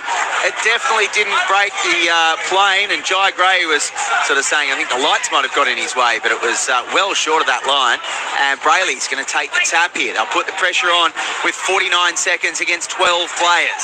Cam McInnes bounces off one. 8-6 they lead the Sharks. 15 gone second half. Brayley out of dummy half. Hines back on the inside for Adam Fanua-Blake. They get 6 again. You could hear Belinda Sharp calling them out for being offside. They weren't listening. So Cronulla at 3 away from the line with a full set. Hines gets it away to Kennedy. Ramey and doesn't pass to Katoa. Takes the tackle. 9 away from South Sydney's line. 6 in from the Western touchline. Billy Burns is dummy half. Long first receiver is Nico Hines. Then Brayley, and back on the inside. The Cronulla Sharks are 11 away from the line in centre field through Puru, the 18th man, with Toby Rudolph failing that HIA. They go left. Trindle gets it away, and Bailea gets the last pass, but it's forward to Mulatalo. They'll get the penalty though. South Sydney were offside. It was a forward pass, but Belinda Sharp has come back and said South Sydney were offside, and Cronulla will get a penalty 10 away from the line. It's a good call on the forward pass. He double pumped it, Vaila, I should say, and he just has to give it a bit earlier. Gives Ronaldo Mulatalo time. But they get the penalty and they roll on. Brayley takes a tap, 10 away from the line. White is back on the field. They have 13 South Sydney, and they're held up in the tackle through McInnes Cronulla. 8 away from the line, centre field. They come right. Here's Adam Fanua-Blake straightening on his run. 2 away from the line, adjacent to the right hand upright. Goes to ground eventually. Brayley's at dummy half. He comes left for Hines. Trindle goes himself, loses the ball. South Sydney will ground it in the in goal, but the first one is the knock on from Cronulla, and same as in the first half, Cronulla shooting themselves in the foot close to the line. They lead 8 points to 6, but South Sydney get a huge reprieve via a scrum feed on their own 10-metre line with 23 to go. Yeah, Jacob Host is the man that comes up with the big tackle on Braden Trindle. He actually hurts himself in the process, does Host, but he had to get on his bike. Trindle, we know, is very sharp. He's got that show and go, tries to poke his head through the line, and Host reaches out, dislodges the ball into contact. A little bit of blood coming out of the mouth, so decent impact as he's hit the ground there.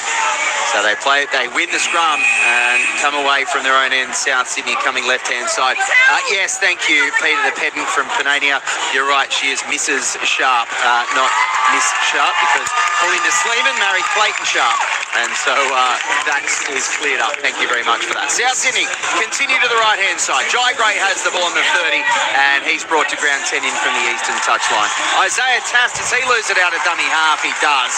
I don't know what Isaiah Tass was doing there, but they're going to challenge this pretty quickly. It looked really awkward from Tass, but did he actually lose the ball? We'll wait and see. Ash. Got a captain's challenge from South. On-field decision is a knock on at dummy half. They're claiming ruck interference. Isaiah Tass had the ball on the ground near his hands for a very long time. It was clumsy. He's looking at the first receiver. There's definitely no ruck interference. No, comes off his foot. It's off his foot, not his There's no head. ruck interference. The ball's then played. It comes off the foot initially of Isaiah Tass. Does he have control of it? He just wasn't looking, Isaiah Tass. He was too busy looking at his first receiver, and he's quite close to Jai Gray as well. Oh, I think he touches it there with the hand. Yeah, that's enough. Yeah, I think there's separation from his fingertips there, isn't there? Finger stays on the ball the whole time. There's no knock on. Oh. Wow. So mutual infringement. We'll replay the play. The challenge is successful. I was about to call it a stupid challenge, but here we are. Well, Ashley Klein thinks differently, Bridge. That's the reason I'm down here and he's doing his thing. There was a fingernail potentially still on that ball, but Ashley Klein has thought that it was enough. One skin cell. Indeed. And the South Sydney Rabbitohs will get to maintain possession. Jai Gray plays it again, and they've changed dummy halves.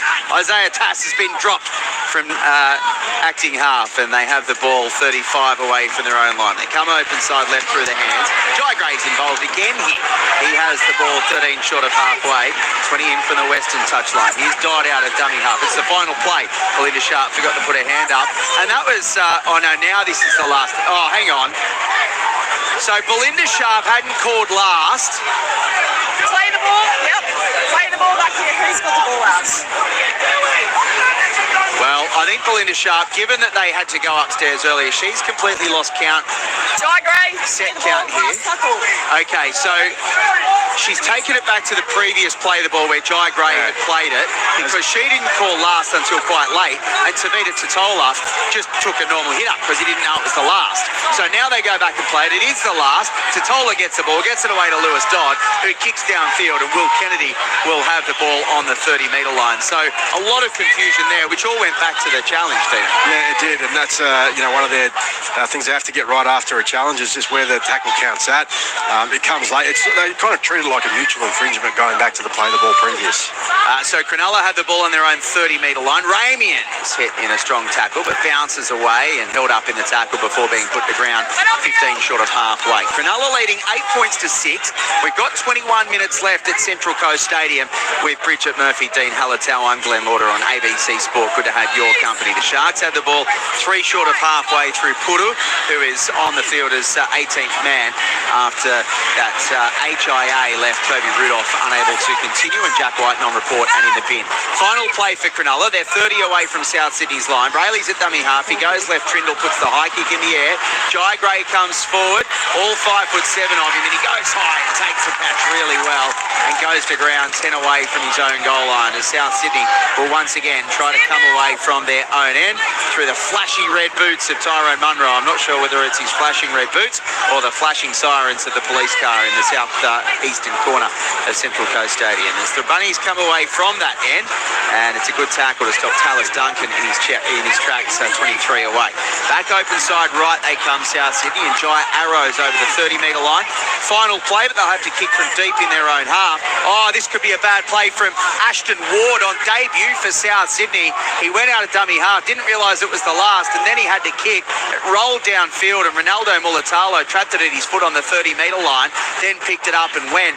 But Ashton Ward, who becomes the 29th player to play for South Sydney this season, that was a bit of a scratchy start to his NRL career, Dino. Yeah, just not getting the communication there on what's meant to happen, and it's been a little confused period for both teams. So clearer communication, and he's got another inexperienced half, at least at NRL level, at Lewis Dodd in their side. A quarter of the game to go. Dan Atkinson's on the field for Cronulla, up over the 40. He's 33 metres away from South Sydney's line. They come to the right. Hines back on the inside for Aden Fanua-Blake.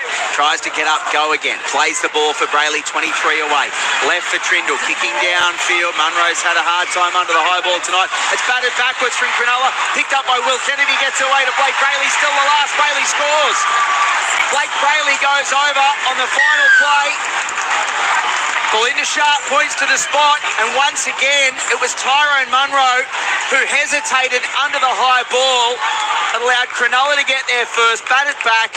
Will Kennedy ended up within his hands, gets it away to Brayley, scores a try. They lead 12-6, kick to come, 19 to go. Yeah, well, they haven't been clinical tonight at all, and it's actually Isaiah Tass that's back there for this one again, so we'll give Munro a reprieve on that one, but they get through on the high kick to that left corner, which is where they've gone all night, the Sharks, putting Munro under pressure. This time it is Tass, but Mulatalo, he's pretty good in the air, he's pretty aggressive with his chase. He gets up, bats the ball back, and then collected there by Will Kennedy. He does a really good job to get this away because he's got Jai Gray all over his back, forces the ball loose there to Brayley, who it manages to duck under a few defenders and get the 4 points. It reminds me of a Simpsons episode where, to get the ball down, there's a little bit of if he keeps control. Oh, there might be some separation. The South Sydney fans certainly think so.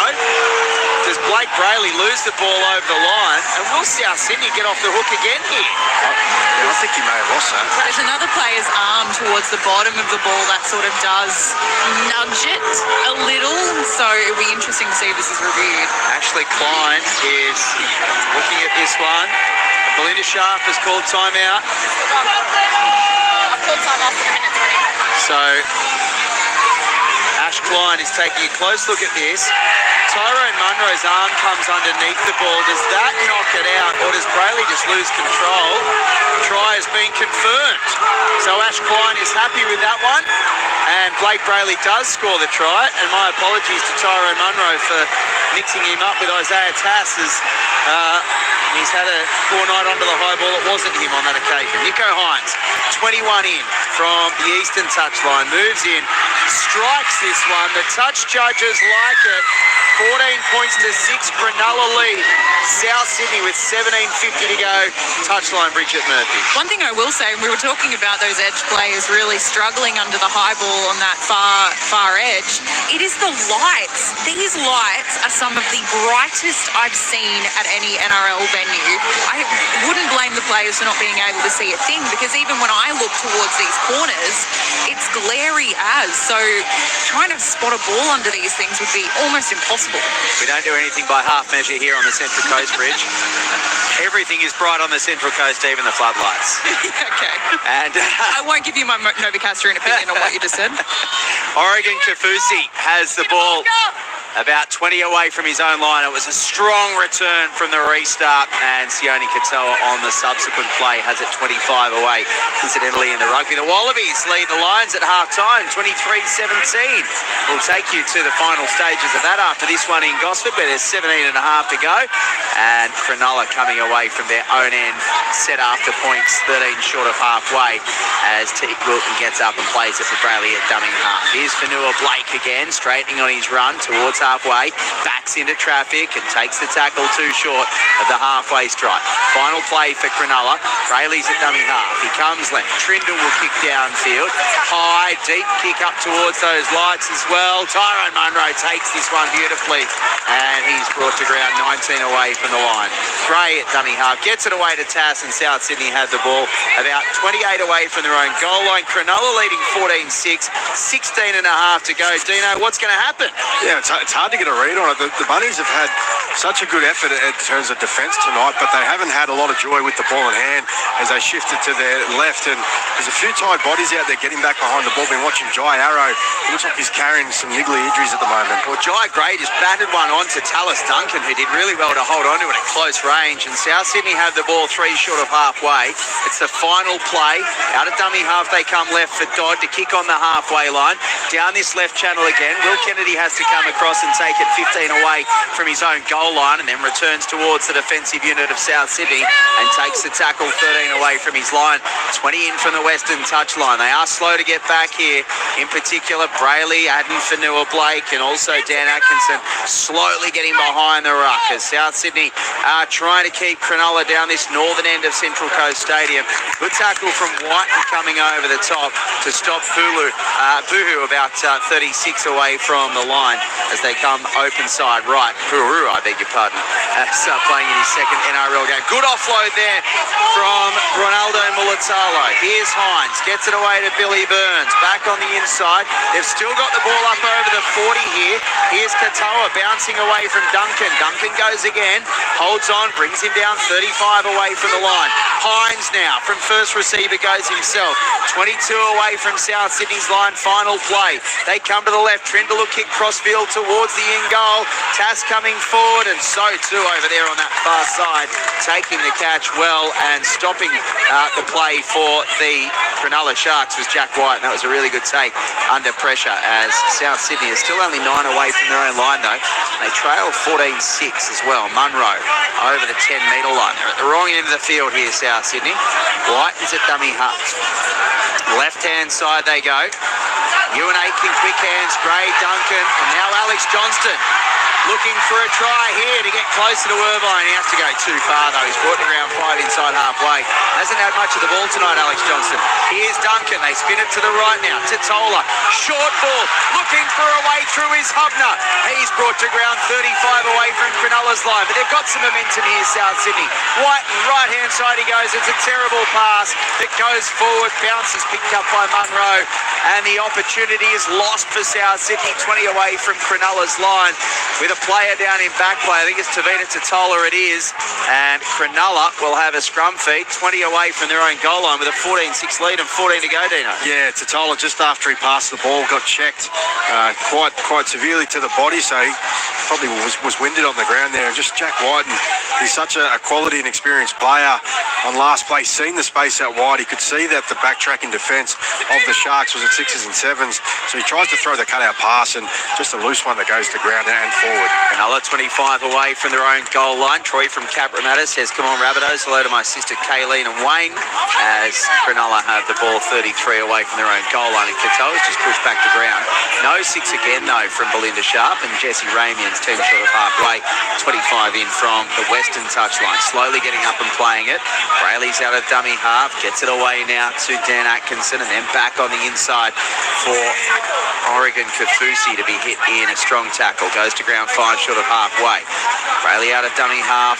One off the ruck goes Fanua Blake. He's 2 over halfway. Final play for Cronulla. They'll kick right in the centre of the field through Trindle.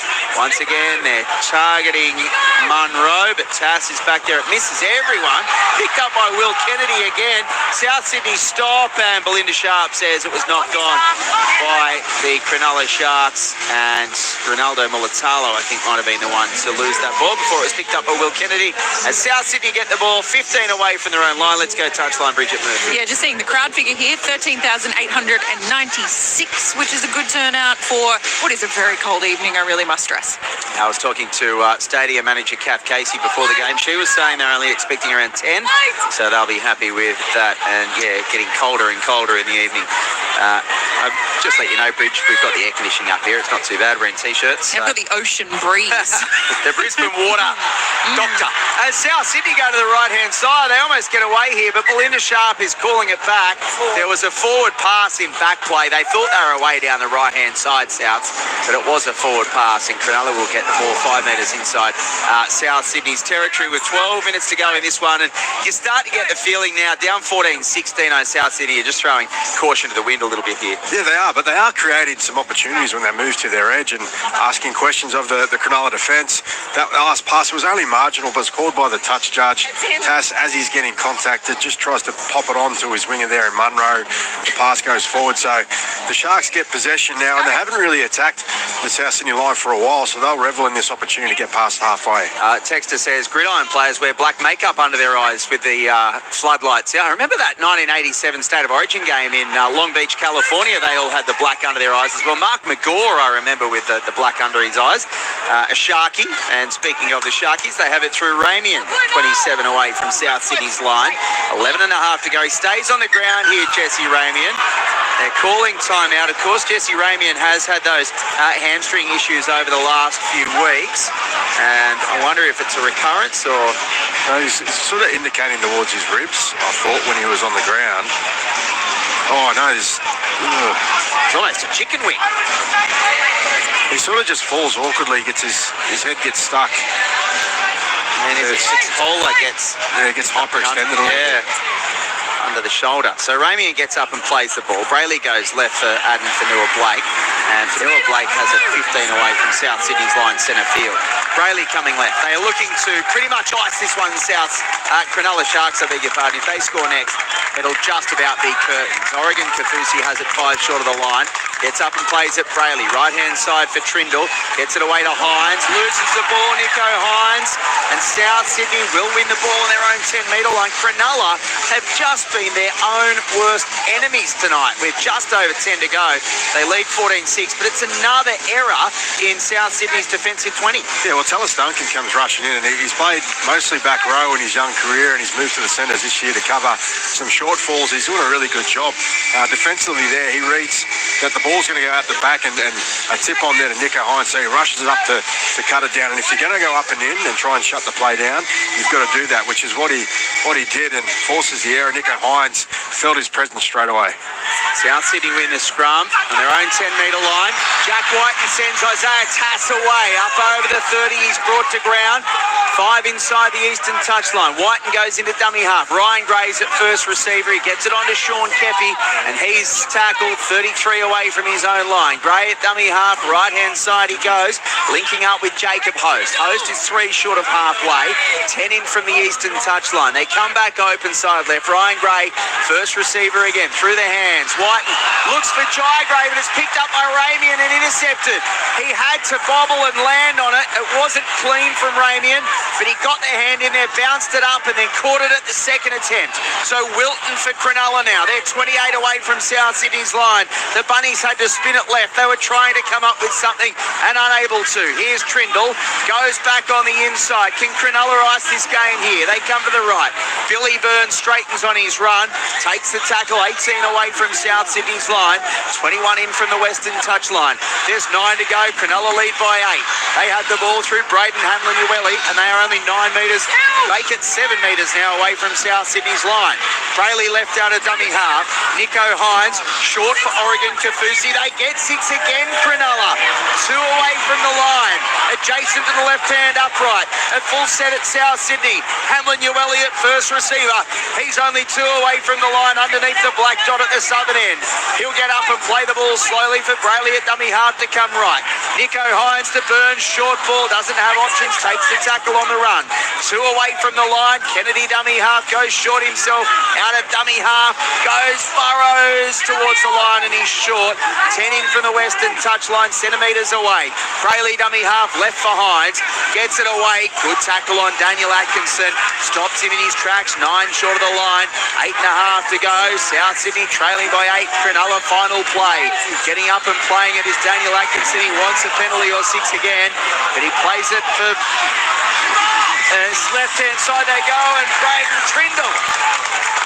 They spread it through the hands quickly on the left-hand side, and Trindle went to go himself, and he almost found a way through. I thought he was going to pass it to the left-hand side, but he decided to go on his own. Not sure whether it was the right play in the end, Dino. No, you want to maybe get a kick in behind the line or something, but he's seen a little bit of space, Trindle, and we know he's such a dynamic runner that when he sees that space, he wants to go for it. But the South Sydney defence are closing those gaps really quickly. Again, those little efforts is what's saving them. Just over 7.5 to go. Cronulla lead 14-6. Ryan Gray's at dummy half, 20 away. They go left to White and Jai Gray. Here's Alex Johnston over the 30, over halfway. Runs into Will Kennedy. He tries to do the old Jonah Lomu, but Will Kennedy stops him in his tracks. Really good tackle, one-on-one. Now they'll try to kick through from Ashton Ward towards the touchline, flying through his Tyrone Munro. He loses it over the touchline, and it'll be a Cronulla ball, 10 away from the Sharks line. That is going coast to coast from South Sydney. Alex Johnston was just looking to go straight over the top of Will Kennedy. He did really well. And then a smart enough kick there from Ashton Ward towards the touchline, but Munro couldn't hold on to it as he was flying through towards the corner, and Cronulla had the ball 10 away from their own line with just under 7 to go, leading by 8. Yeah, some scrambling there from the Sharks. Great tackle firstly by Will Kennedy on the line break by Alex Johnston. He gets on his bike straight away, Kennedy, to head to that far corner when the kick is put in. He's not going to get there in time, but it's Vela that does a really good job just to pressure Munro enough to force the error, and the Sharks, they breathe a sigh of relief. That's the first time we've really seen them had to stretch and scramble tonight. Yeah, they're really going to settle things down here, you get the feeling. Teague Wilton has it now, 13 short of halfway. Get up and play it for Blake Brayley. Coming back open side right. Back on the inside now as Oregon Kafusi straightens his run. He'll get up and play the ball, I beg your pardon, Hamlin-Ueli. Now it's Kafusi up over the halfway line. He's 7 inside South Sydney's territory. He'll play it for Brayley to come short left-hand side for Trindle to kick on the final play. High it goes. Jai Gray waits for it on the 10-metre. Oh, he bobbles it and he holds onto it at the second attempt. I thought he was getting the dropsies as well there, and those floodlights are playing havoc with the South Sydney back three as the Bunnies have the ball through Munro, 15 away from his own line, centre field. 5.5 to go. Cronulla lead 14-6. It's been a real arm wrestle in Gosford, a war of attrition. South Sydney looking to avoid 7 straight losses. Wayne Bennett's only happened to him twice in his career. Could this be a third in a 955-game career for Wayne Bennett? South Sydney have the ball 15 short of halfway. They'll have to kick deep inside their own half through White. Katoa goes back for it. He lets it bounce. Goes into the in-goal. I don't think it'll go dead. No, he has to pick it up in his own in-goal, but he has plenty of time to return it, and he'll look to take the tackle about 12 away from his own goal line with 5 to go. Let's go down to the touchline, Bridget Murphy. Yeah, you can see now that the Sharks are really just trying to play slow, pacey football. I say that right as they go. Mulatalo goes left for Kennedy. He's away over the 40, over halfway. Dummies gets around coming back to help out. Kennedy's pass to Trindle goes about 83 metres forward, and then Trindle is taken out over the touchline on the eastern side. It is all happening here in Gosford. It was the lock forward who came back and cleaned Will Kennedy up in the end. Lockie Hubner, take your hat off. But what a run from Will Kennedy, and what about the step to get around Jai Gray before Trindle was unable to hold on to that one. It goes over the touchline, and Souths get it 10 away from their own line, Dino. Yeah, love a fast break coming out of your own end from the Sharks, and it was Mulatalo coming with a good offload around the corner to Kennedy, but you've seen Kennedy just hit himself on the head after he threw that pass. He knew it wasn't on. It was forward, it was knocked on, and it was a great effort, like you said, by Lockie Hubner. He's had a huge game tonight. They have to score twice, South Sydney. They've got 4 minutes to do it. Can it be done? It seems unlikely at this stage. They have the ball through Ewan Aitken, 32 away from their own line. Ryan Gray goes into dummy half. Hubner again. Gets it away to Ward, then back on the inside for Jai Gray. Ashton Ward, the former St George Illawarra junior. Just 20 years of age, becoming South Sydney player number 1211 coming through the Illawarra Steelers system. Final play for South Sydney, 2 short of halfway. Ryan Gray's at dummy half, Whiten at first receiver. The Matt Burton-esque towering bomb. Will Kennedy takes it on his own 20-metre line. That one did come down with snow on it, and Cronulla have it 30 away from their own line with 3 to go. You'd have to say they're home. Ronaldo Mulatalo has the ball 35 away from their line. I might be calling it early, but they do have to score twice, South Sydney, in what has been a real arm wrestle, a low-scoring affair, and Cronulla had the ball 6 short of halfway. They will look to just play this one out with some smart footy. Cam McInnes on the halfway line for Cronulla. Plays the ball for Brayley out of dummy half. Right-hand side, Atkinson. Hines almost through a gap. Takes the tackle, 10 inside South Sydney's half. Final play. Brayley left-hand side. Trindle goes to the air again. Isaiah Tass this time looks to take it. He does. I was going to say comfortably, but it was anything but he takes it no matter how comfortably or not. 9 away from the goal line. He plays the ball. They come open side left, and South Sydney will have to go coast to coast here. They're 10 away from their own line with only 2 minutes to go. Munro gets up and plays the ball. Jai Gray's at first receiver. He has it 16 away from his line as he takes the tackle. Gets up and plays it for White in the dummy half. Left-hand side for Tallis Duncan. Duncan has it 29 away from his own line. We're into the final 2 minutes or just less than now. Whiten goes right through the hands of Ward. Gets it away to Tass, and Tass is 9 short of the halfway line. It's the final play for South Sydney. Jai Gray's at dummy half. He goes left through the hands for Whiten to kick.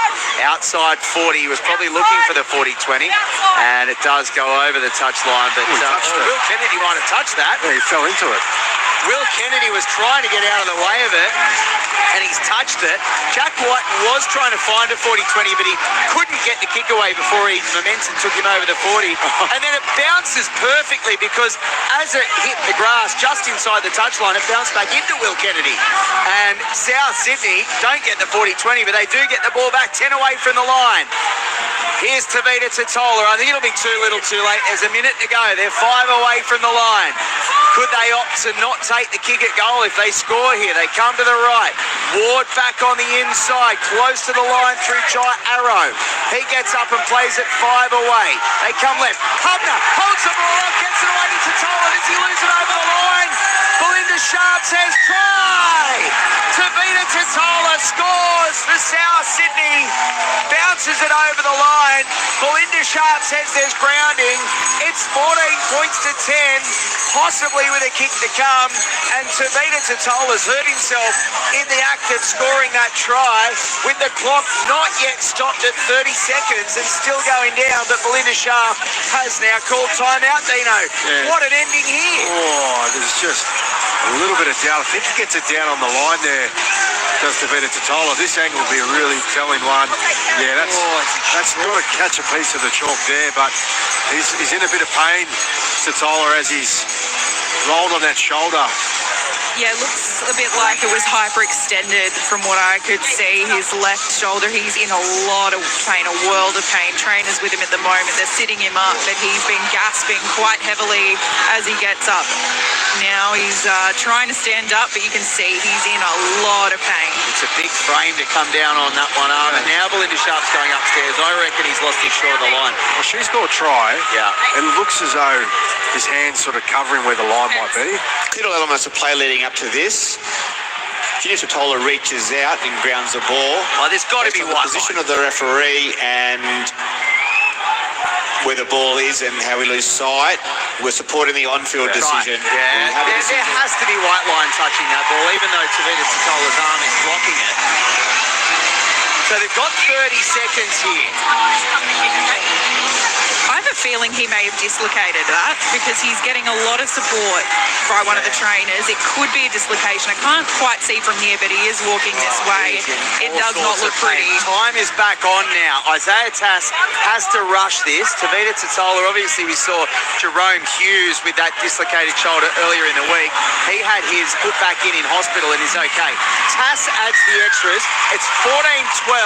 There's 15 seconds left on the clock for South Sydney to go coast to coast. The Wallabies lead the Lions 26-17 in the second half, and Geelong lead North Melbourne 84-23 in the third quarter. Adelaide leading Port 44-21.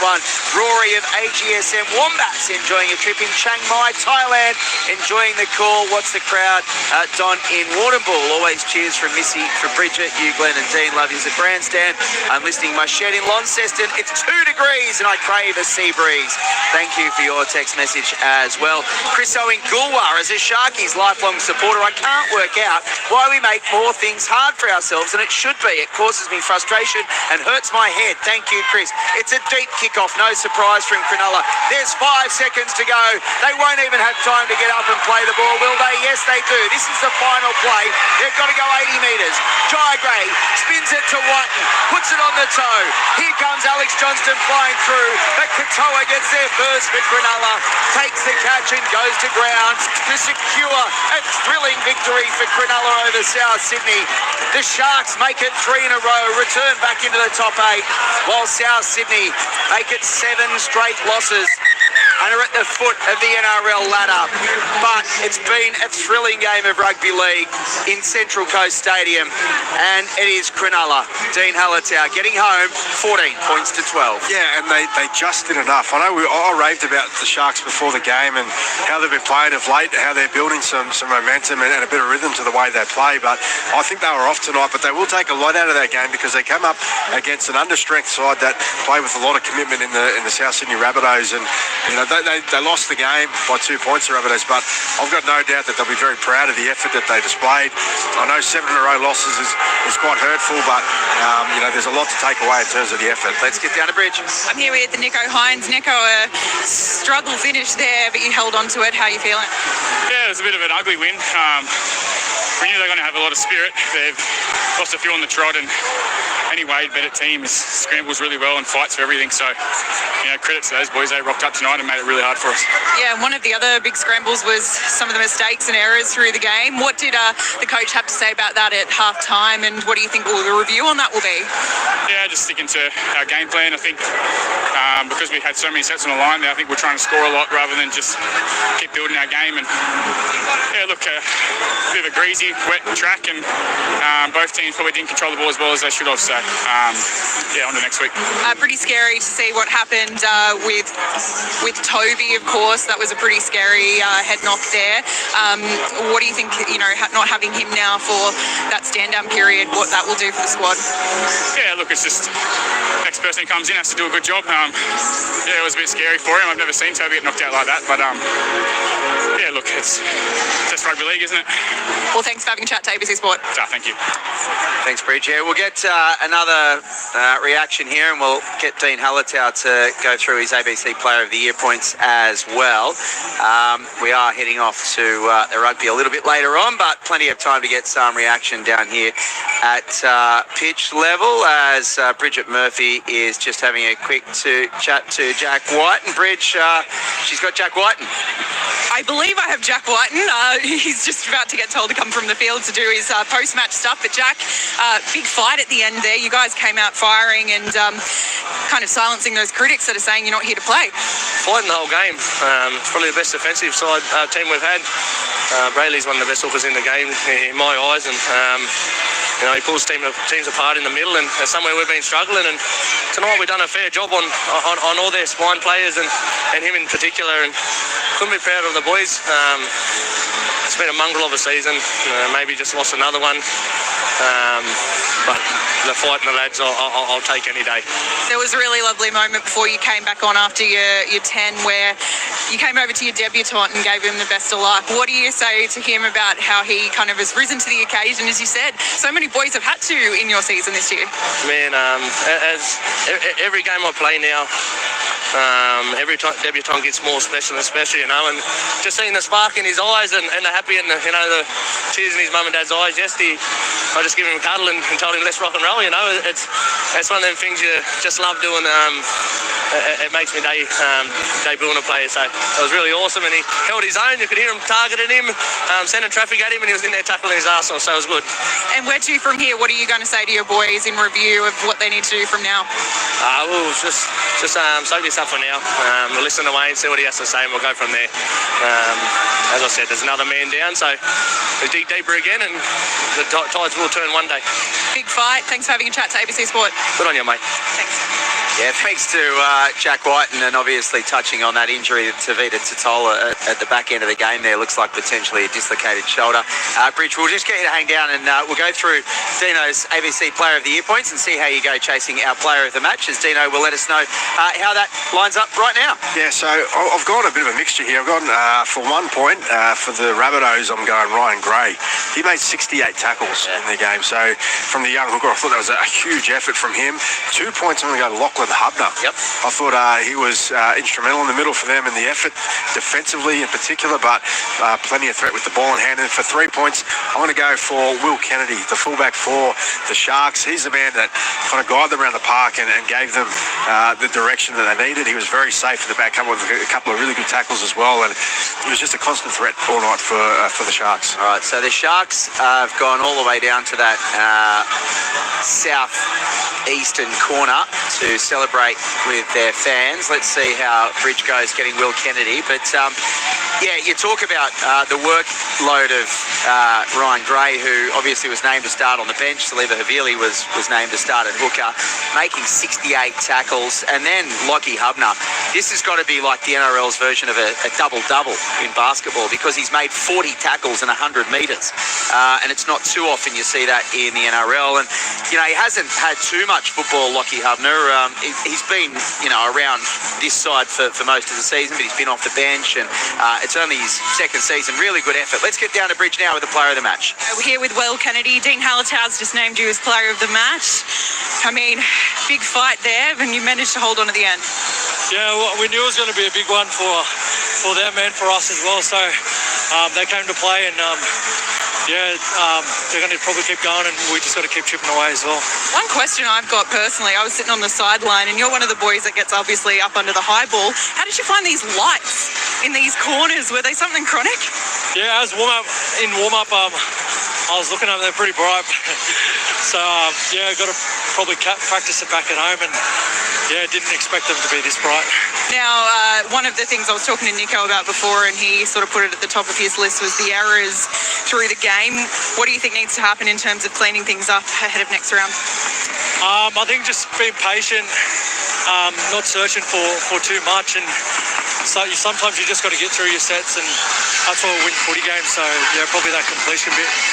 And a lot of people would have expected Souths to come out here and sort of not put up that fight with the amount of personnel they had down. What did you make of what they were able to bring out there tonight? They came out fine at the start. I think we all knew that they were going to, because they're fighting for something, we are as well. So we can't expect too much, but they came out for a fight. Yeah. Well, congratulations on the win. Thanks for talking to ABC Sport. Thank you very much.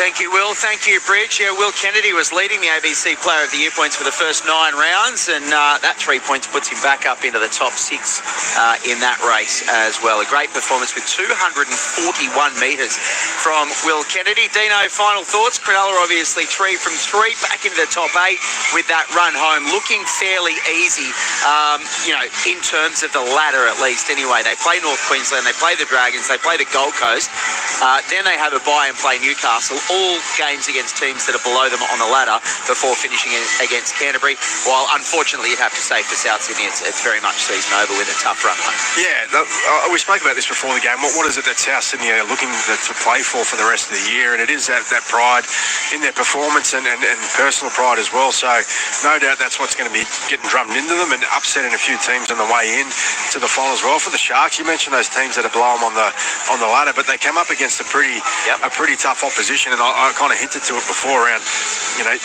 when you're no chance of making the finals, what do you set your sights on? It is, trying to perform well, but it also is upsetting teams that are above you and sort of approaching those finals. If for other teams like the Cowboys and the Dragons and Titans, it's getting under the skin of the Sharks and disrupting their way into the finals, then I think that's the approach. But it's not a bad kind of approach for them to head towards September, is with those games against teams that probably, they're not going to put up as stiff an opposition as Melbourne or Panthers or something like that. All right, well, it is up Cronulla. They have triumphed in Gosford. They didn't do it easily, but they got over the line by 16 points, 14 points to 12, I beg your pardon. The Cronulla Sharks getting over the South Sydney Rabbitohs. Bridget, always a pleasure. Thank you. Thank you, Hella. Safe trip home. Thanks, I hope you get home in one piece. Thank you very much. And thanks to Dennis Carnahan on the buttons, as always. Thanks to Renell Moa in the studio. Ronaldo Mulatalo and Blake Brayley scored the tries for Cronulla. Nico Hines kicking 3 from 3. South Sydney scoring through Tyrone Munro and Junior Totola, with Isaiah Tass kicking 2 from 3. Jack Whiten was put in the sin bin and placed on report for a tackle that ended Toby Rudolph's night via an HIA, and Tavita Totola may have done himself some damage with his shoulder injury in the act of scoring that final try.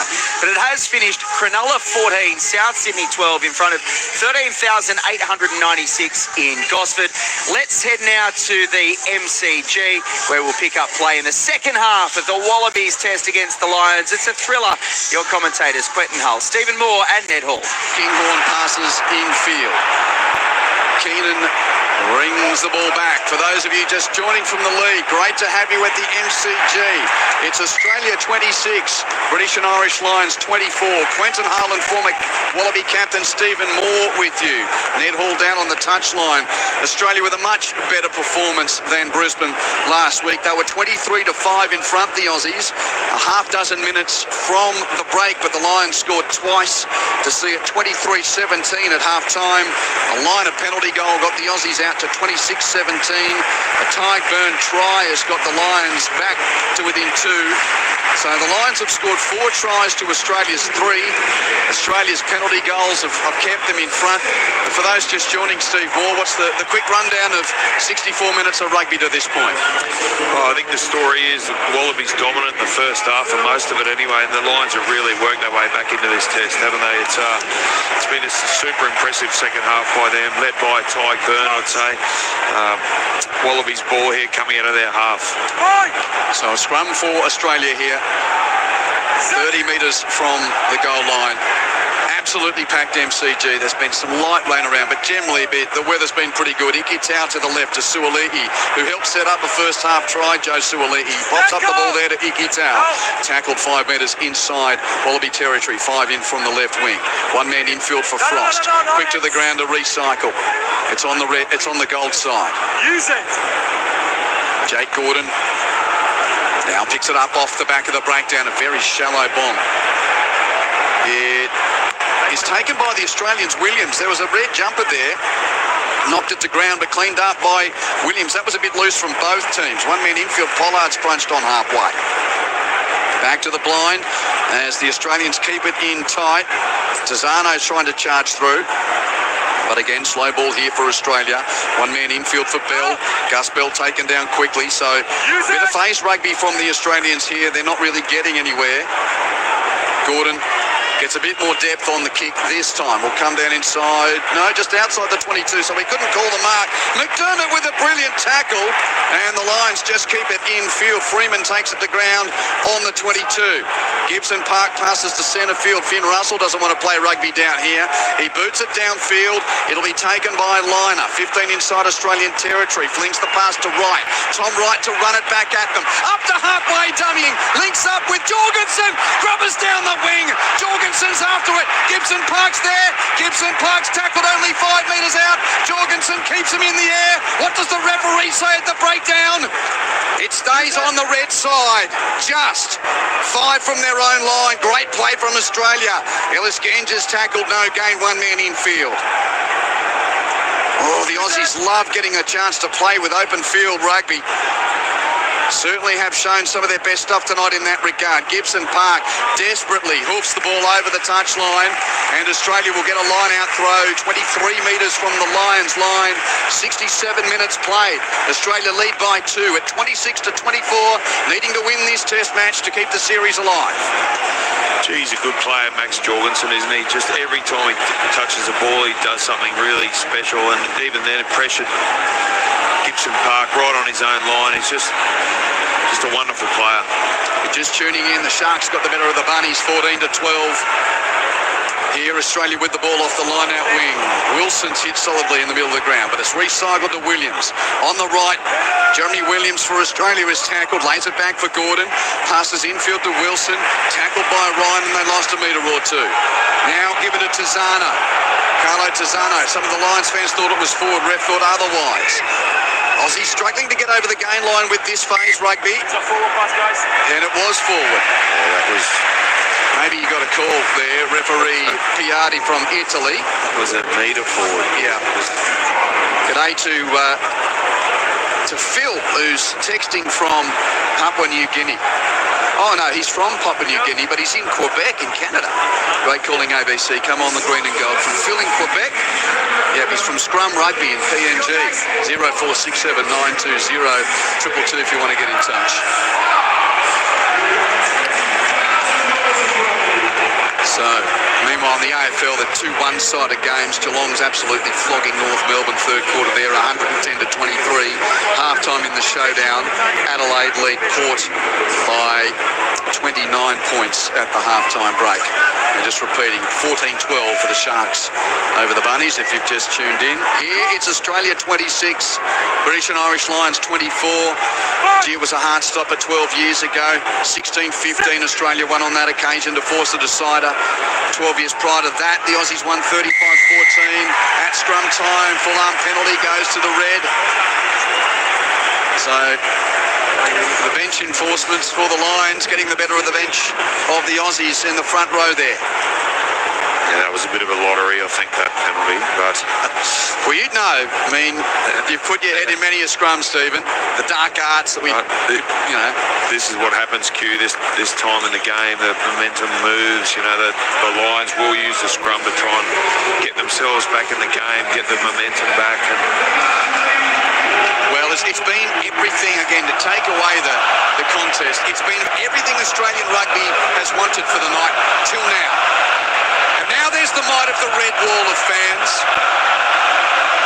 A team that hasn't won a lot recently, clinging to a 2-point advantage over the best of England, Ireland, Scotland and Wales combined.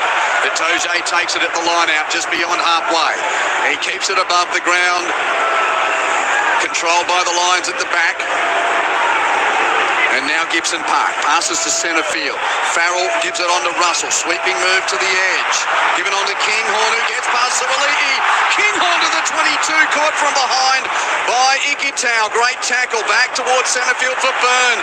He's taken down only 20 metres out. Gibson Park passes on to Genge. Ellis Genge, the big prop, has stopped only 15 out. Lions on a rumble here.